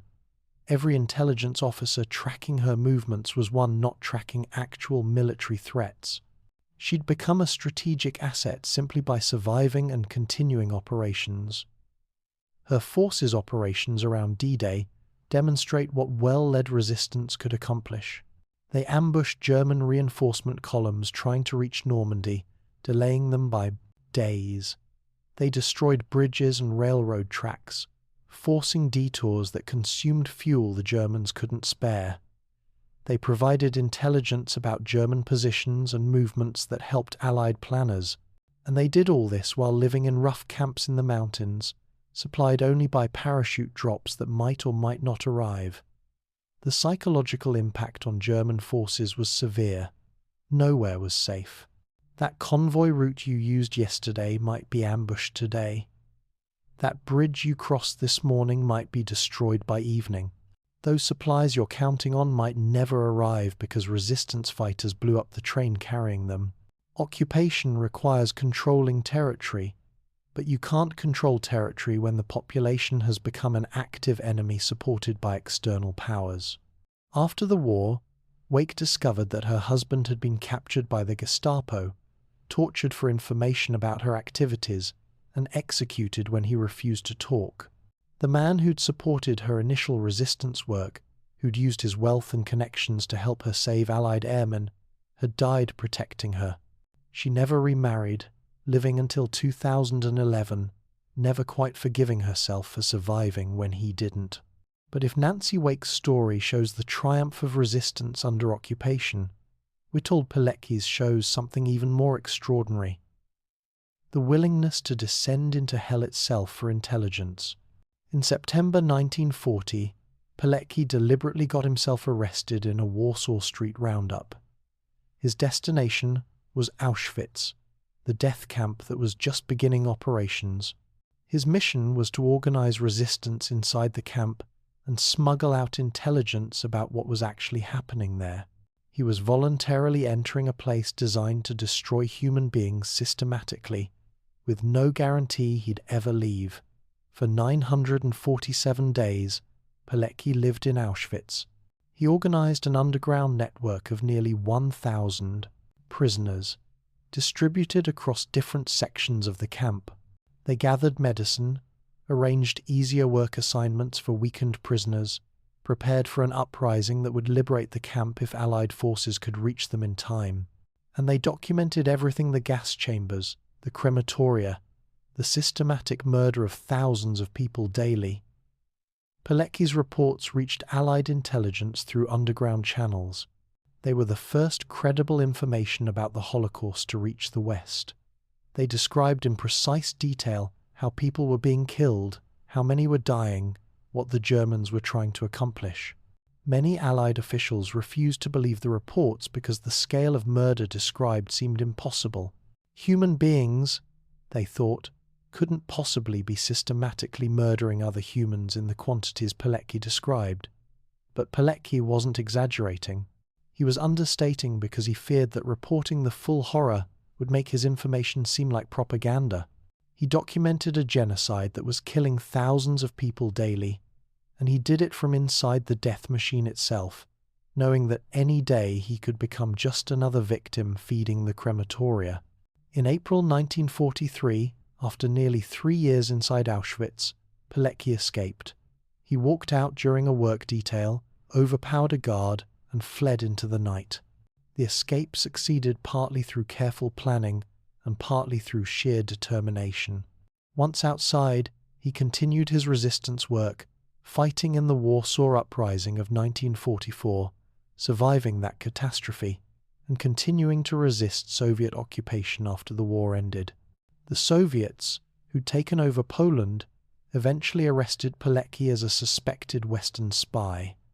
They tortured him for information about the Polish resistance network he'd built against Soviet occupation. In 1948, they executed him, the man who'd survived Auschwitz, who'd documented the Holocaust from inside the death camps, who'd fought for Polish freedom against both German and Soviet occupation, was killed by the supposed liberators. Pilecki's story remained largely unknown for decades because Soviet and Polish communist authorities suppressed it. They didn't want a hero who'd resisted Soviet occupation as vigorously as he'd resisted German occupation. Only after communism's fall did the full scope of his achievements become known. Here was someone who'd done what seemed literally impossible, not just surviving Auschwitz but organizing resistance there, smuggling out intelligence that changed history's understanding of the Holocaust. The contrast between Wake and Pilecki illustrates the range of resistance operations during the war. Wake operated in relatively favorable conditions, organized resistance networks, Allied support through supply drops, terrain that favored guerrilla operations. Yet her achievements were extraordinary. Pilecki operated in the worst imaginable conditions inside a death camp designed to destroy prisoners systematically, with no outside support, knowing that discovery meant torture and death. His achievements defy comprehension. Both proved that resistance under occupation isn't futile gesture, but genuine military operation with strategic value. Wake's marquee tied down thousands of German troops. Pilecki's intelligence about Auschwitz shaped Allied understanding of Nazi atrocities. Resistance networks across occupied Europe provided intelligence, conducted sabotage, supported Allied operations, and maintained hope that occupation wouldn't last forever. The courage required for these operations exceeded anything asked of conventional military personnel. Soldiers fight with their units, supported by logistics and command structures. Resistance fighters operated alone or in small groups, with no backup and no evacuation if things went wrong. Capture didn't mean prisoner of war status with Geneva Convention. Protections, it meant torture and execution. Every day survived was victory. Every operation completed was triumph. These underground empires, the resistance networks that connected prisoners in death camps, that united farmers in French mountains, that smuggled intelligence through occupied territories, represent something fundamental about human nature. We can be crushed but not broken, occupied but not defeated, imprisoned but not controlled. When everything else is stripped away, when survival itself requires daily courage, humans continue organizing, resisting, fighting toward freedom. Wake and Pilecki showed different paths to the same destination. Wake built armies from civilians, transformed farmers into fighters, turned occupation into guerrilla war that bled the occupiers constantly. Pilecki entered hell voluntarily to document it, organized resistance in a place designed to eliminate all resistance, survived through intelligence and determination that seems superhuman in retrospect. Both proved that occupation is never complete while people refuse to accept it. The legacy of these resistance architects extends through every liberation struggle since.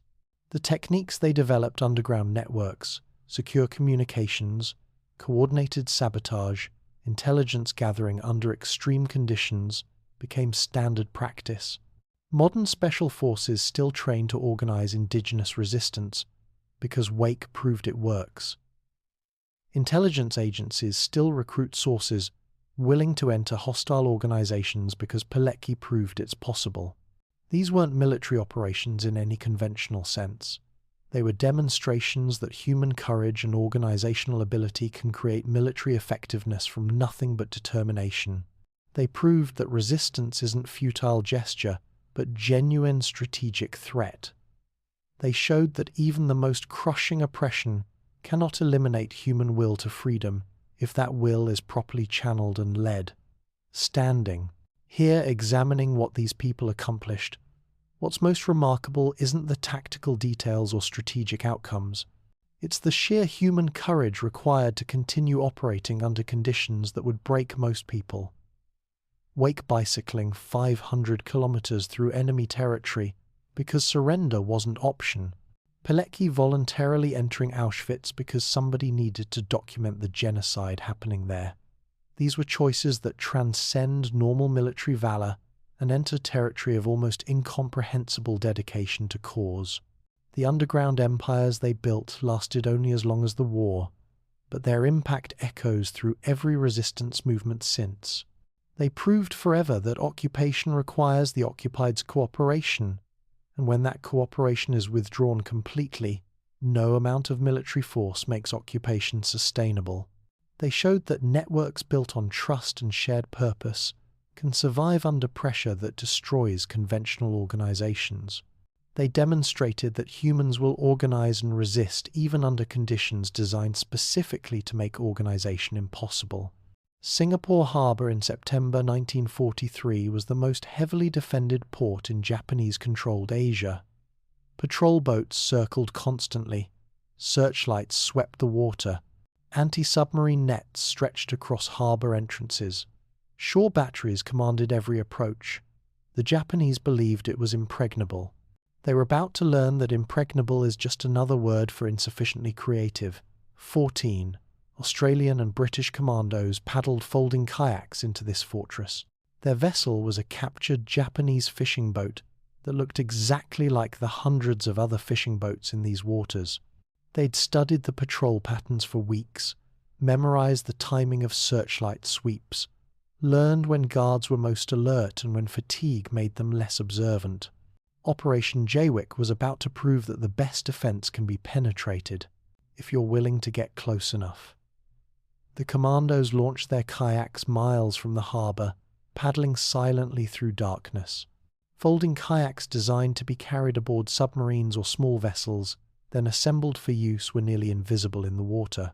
They produced no engine noise, no wake, no signature that detection equipment could identify.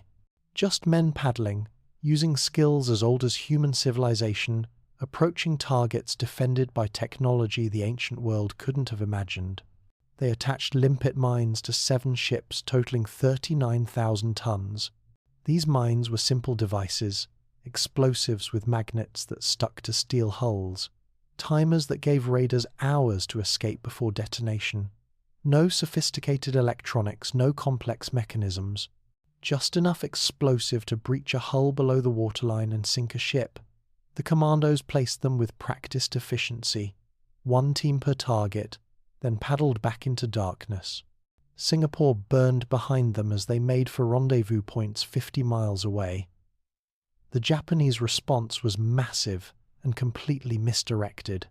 They executed hundreds of innocent civilians in reprisal, never discovering how the attack happened. They increased harbor defenses, which couldn't stop an attack method they didn't understand. They hunted for saboteurs in the city, never imagining the raiders had arrived by sea and departed the same way. This was the essence of X-craft operations, using technology simple enough to be reliable, but unconventional enough to defeat sophisticated defenses. The British had developed midget submarines called X-craft, just 51 feet long with crews of 4. Too small for conventional anti-submarine measures to detect effectively, maneuverable enough to penetrate defenses that stopped fleet submarines, yet capable of carrying enough explosives to cripple capital ships. Operation Source in September 1943 sent 6 X-craft to attack the German battleship Tirpitz in a Norwegian fjord. The Tirpitz was the most powerful warship in the German Navy, so threatening that the entire British home fleet had to remain positioned to counter it. Mountains surrounded the fjord where it was anchored, making aerial attack nearly impossible. Torpedo nets protected it from submarine attack. Shore batteries and patrol vessels guarded every approach. Conventional naval power couldn't reach it, but X-craft weren't conventional. They travelled 1,000 miles from Scotland to Norway, mostly being towed by full-size submarines to conserve battery power. When they reached the Norwegian coast, the X-craft separated and proceeded independently. Only 2 successfully penetrated the defences and reached Tirpitz. They placed charges beneath the battleship's hull and attempted to escape. The detonation damaged Tirpitz so severely it never sailed operationally again. The battleship that had tied down the British home fleet for years, that had threatened Atlantic convoys and forced the Royal Navy to maintain massive forces in northern waters, was eliminated not by battleship engagement or massive bombing raid, but by 8 men in 2 tiny submarines. The strategic impact was enormous. British naval forces could redeploy to other theatres.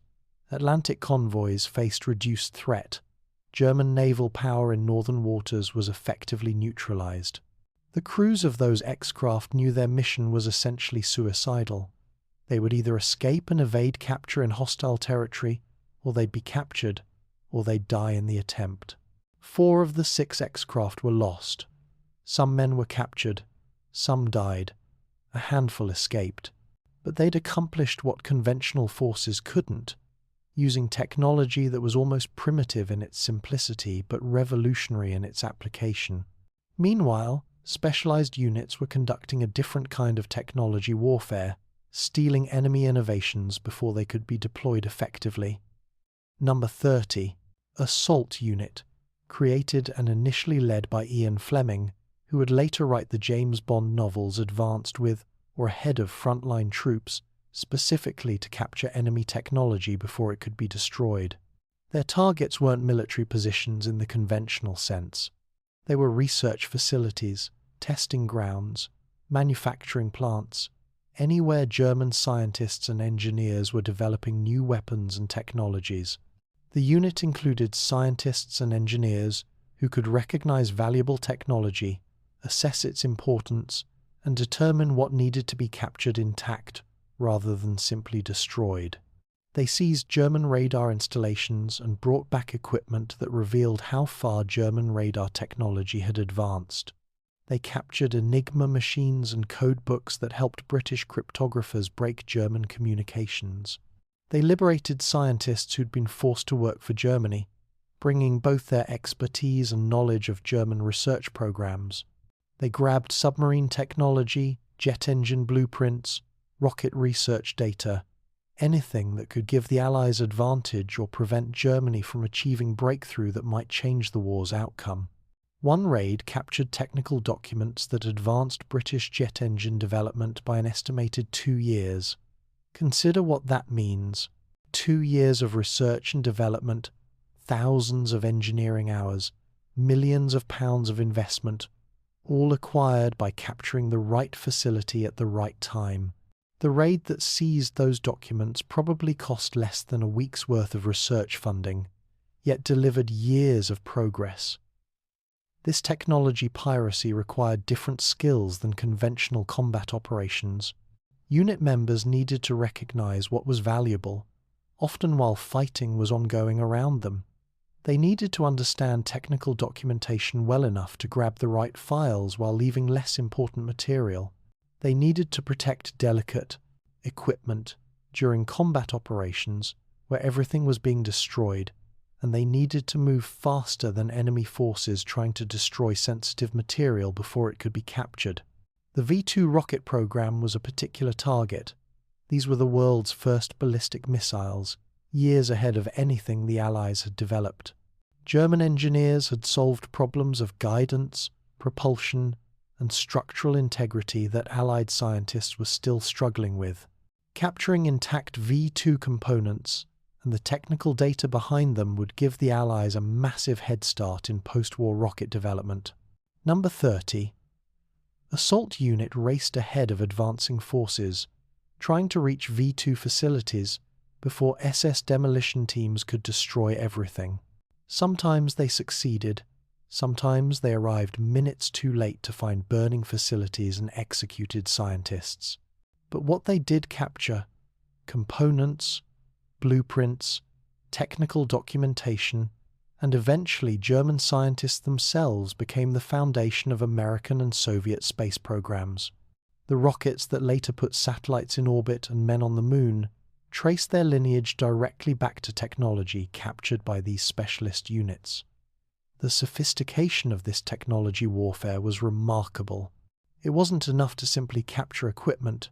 You needed to capture it with enough supporting documentation to understand how it worked. You needed the manufacturing specifications, the testing data, the failure analyses that showed what problems had been encountered and solved. You needed the engineers who developed it, who could explain subtleties that weren't apparent from documentation alone. This created a new kind of military operation, raids specifically designed to capture rather than destroy, to preserve rather than eliminate. Conventional military operations focused on destroying enemy capability. Technology acquisition operations focused on stealing that capability intact so it could be studied, replicated, or countered. The objectives were almost opposite, requiring completely different tactics. The technology pirates also had to distinguish between genuinely valuable innovations and propaganda claims. Germany was developing numerous advanced weapon systems, but not all were practical or effective. Assessing which technologies were worth capturing required technical judgment under combat conditions. Choose wrong, and you waste resources on worthless equipment. Choose right, and you acquire years of research progress. Post-war analysis revealed how effective these technology acquisition operations were. Allied forces emerged from the war with comprehensive knowledge of German research across virtually every advanced technology field. Jet engines, guided missiles, submarine technology, radar systems, infrared optics, chemical weapons, capabilities, all were well understood because specialized units had systematically captured the research behind them. The German scientists themselves became prizes to be captured.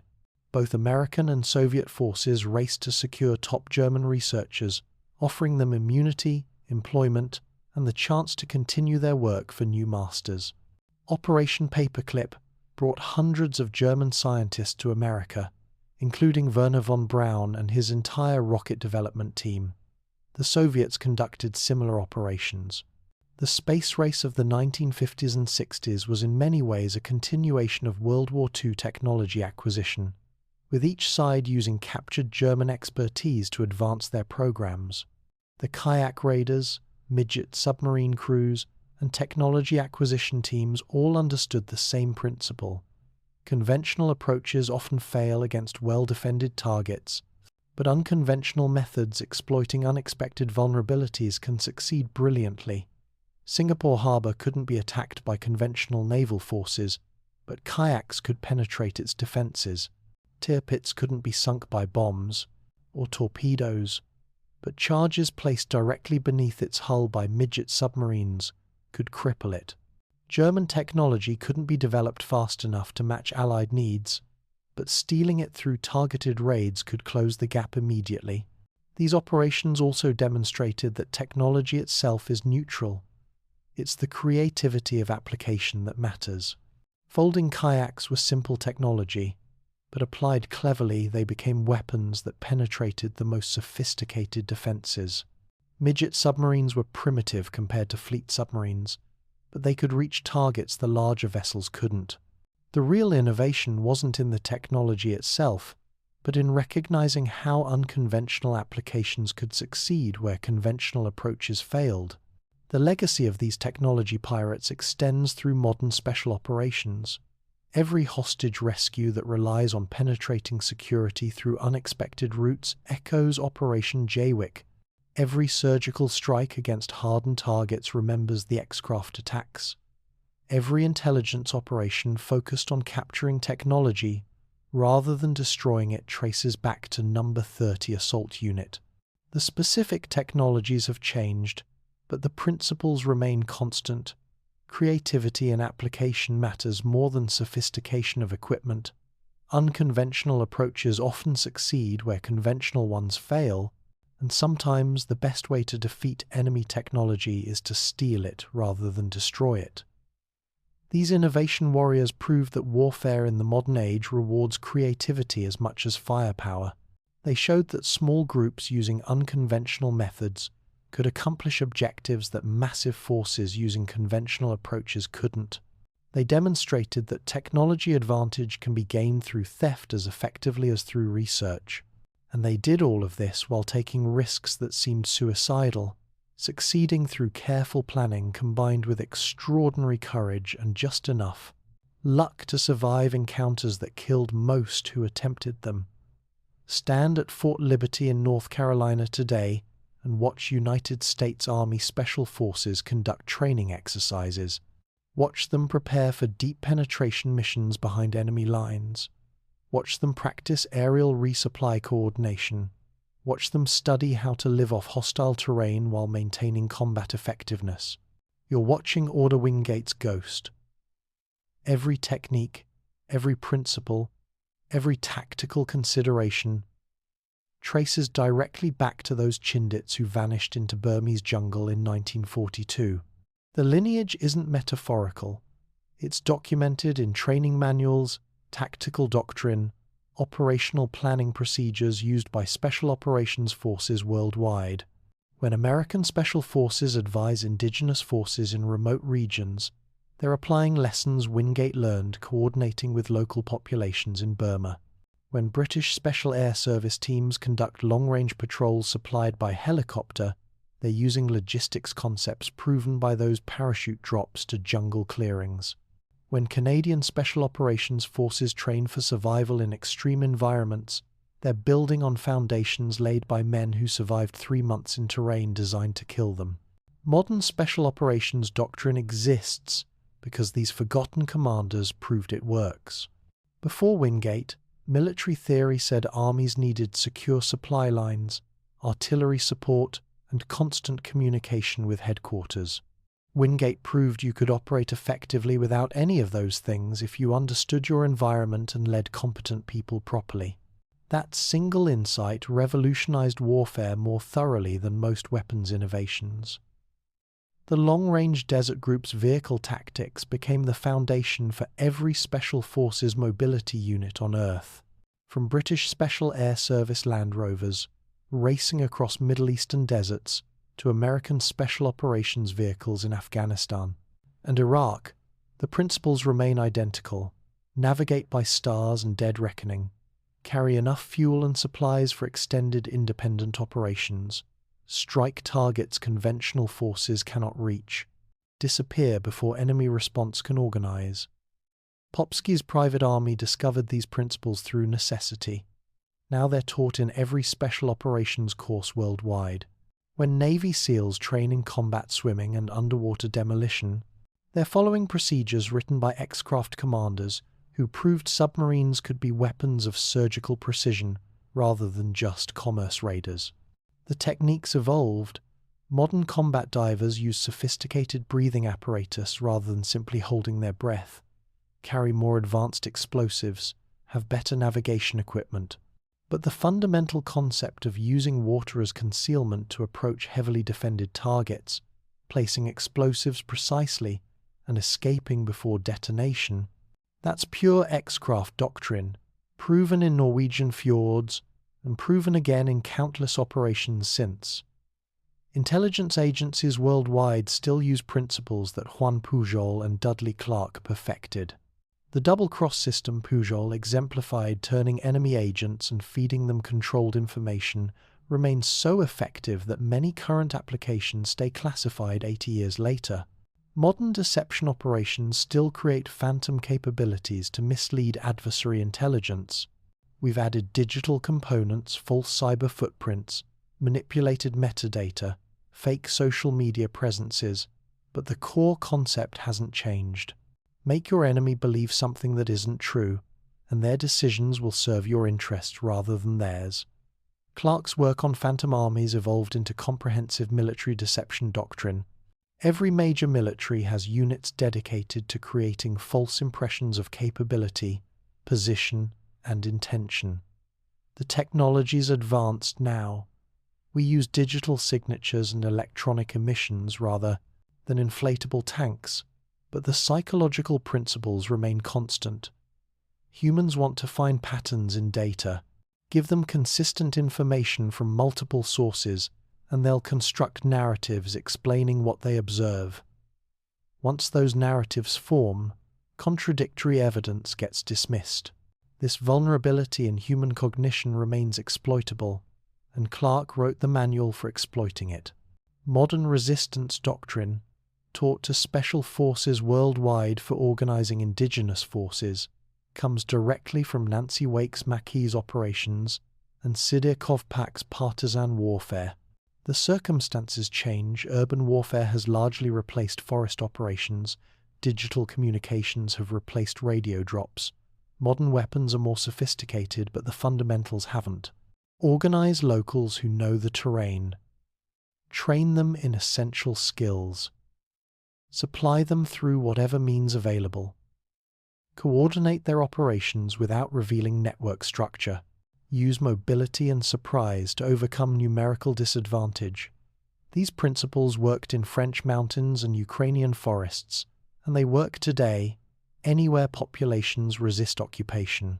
Even Witold Pilecki's seemingly impossible achievement echoes in modern intelligence operations.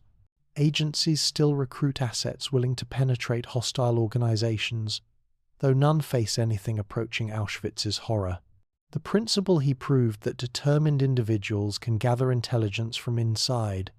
Even the most hostile environments shaped decades of intelligence tradecraft. Every deep cover operation, every long-term penetration of criminal or terrorist organizations, every source recruited inside adversary governments builds on foundations Pilecki laid. The technology acquisition operations pioneered by No. 30 Assault Unit evolved into systematic programs. Modern special operations forces regularly capture enemy equipment and technology for analysis. The priorities shifted, now it's encrypted. Communications, drone technology, cyber capabilities, but the concept remains identical.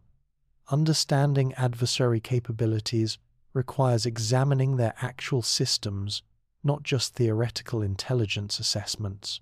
Sometimes, stealing technology reveals more than years of surveillance. Look closely at what these forgotten commanders actually discovered, and you realize they weren't inventing entirely new concepts. They were rediscovering principles as old as warfare itself, applying them with modern technology and systematic organization. Surprise, mobility, superior knowledge of terrain, making opponents believe false information. These advantages existed when humans first organized into groups for conflict. What changed was the scale and systematization. Previous wars had irregular forces, but they operated ad hoc, with little coordination or strategic direction. World War II created conditions where these forces could be organized systematically, supplied reliably, coordinated with conventional operations. The innovation wasn't guerrilla warfare that's ancient. The innovation was turning guerrilla warfare into a strategic tool that could be planned, executed, and integrated with conventional military operations. The diversity of environments where these operations succeeded proved their principles were universal.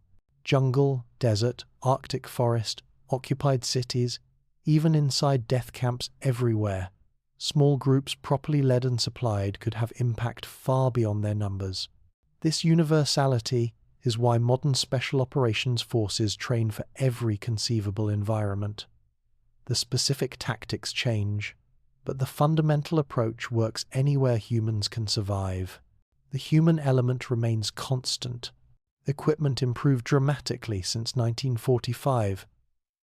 Modern special operations forces have communications, weapons, and support capabilities those early pioneers couldn't imagine. But the essential requirements haven't changed. You need physical fitness to endure extreme conditions. You need mental resilience to function under overwhelming stress. You need creativity to solve problems with limited resources. You need trust in your teammates because your life depends on them. These human factors determined success in 1943, and they determine success now. Training evolved into science. World War II commanders learned through trial and error, losing people to mistakes that now seem obvious. Modern special operations training incorporates lessons purchased with those lives. Selection processes identify people with psychological profiles, suggesting they'll thrive under extreme stress. Training replicates operational conditions as closely as possible without actually killing trainees. Equipment is field-tested exhaustively. Nothing is left to chance that can be prepared for in advance. Yet for all this preparation, special operations still require improvisation. No plan survives contact with reality unchanged. Equipment fails, intelligence is incomplete or wrong, circumstances change, weather doesn't cooperate, enemy forces appear where they shouldn't be.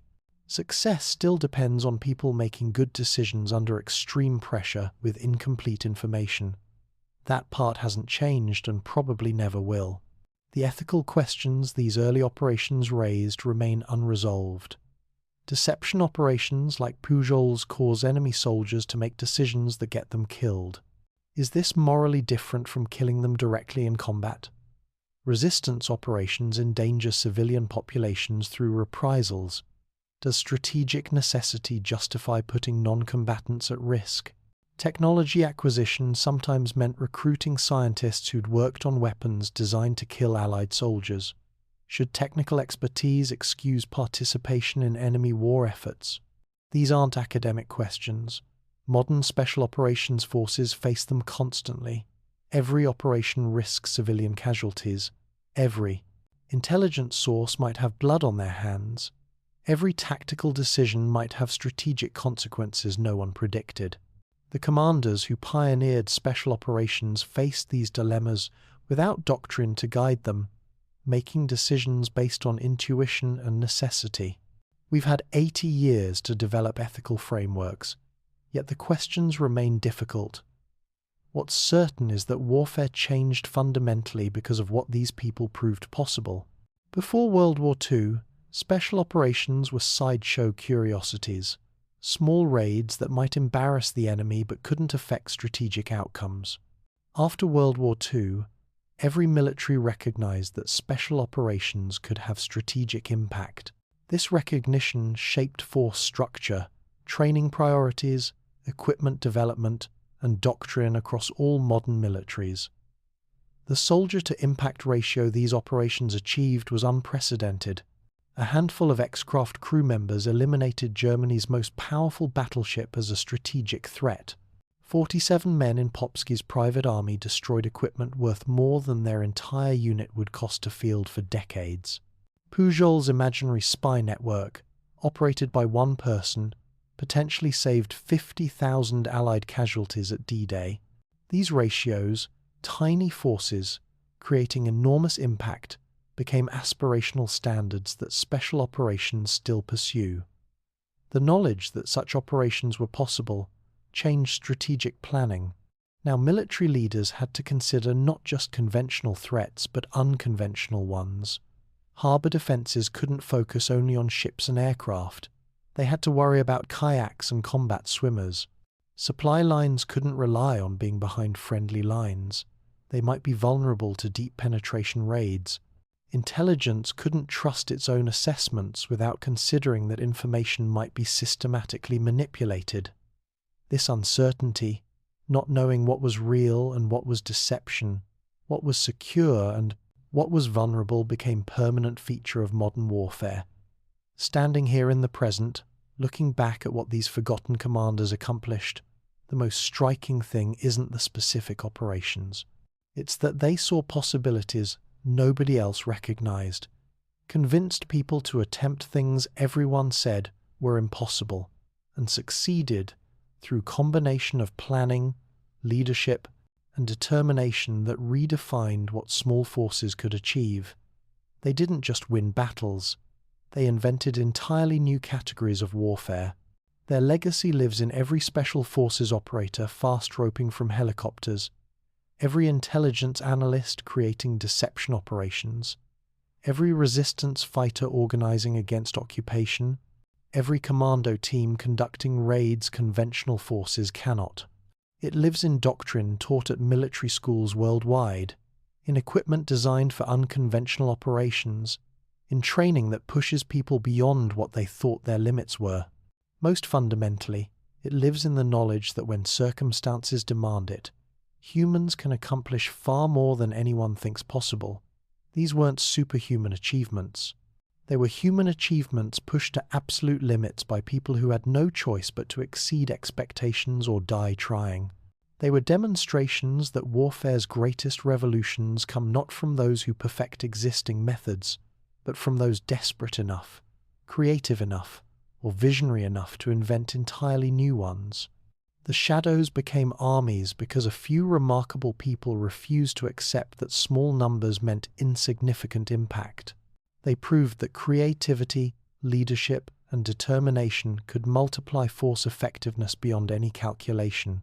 They showed that understanding environments, people, and psychology matters more than raw firepower. They demonstrated that sometimes the impossible is merely difficult, and the difficult just requires different thinking. Their echoes will continue through time because the principles they discovered are timeless. Environments change, technologies evolve, circumstances shift, but the fundamental truth remains constant. Small groups properly led, trained, and equipped can have impact far beyond their numbers. Unconventional approaches often succeed where conventional ones fail. Creativity and adaptation matter more than following established doctrine. These lessons, written in blood and proven in every extreme environment Earth offers, shape how free people defend themselves and will continue shaping warfare for as long as humans wage it. The story that began with 3,000 soldiers disappearing into Burmese jungle ends with those soldiers' legacy living in military operations worldwide. From forgotten corners of a vast war, from desperate experiments conducted by people who had no other options, emerged principles that revolutionized warfare. The impossible became routine, the desperate became doctrine, and warfare itself transformed because a few remarkable people refused to accept that what needed doing couldn't be done. Their shadows still march, visible to anyone who understands what to look for, teaching lessons that will outlive all of us.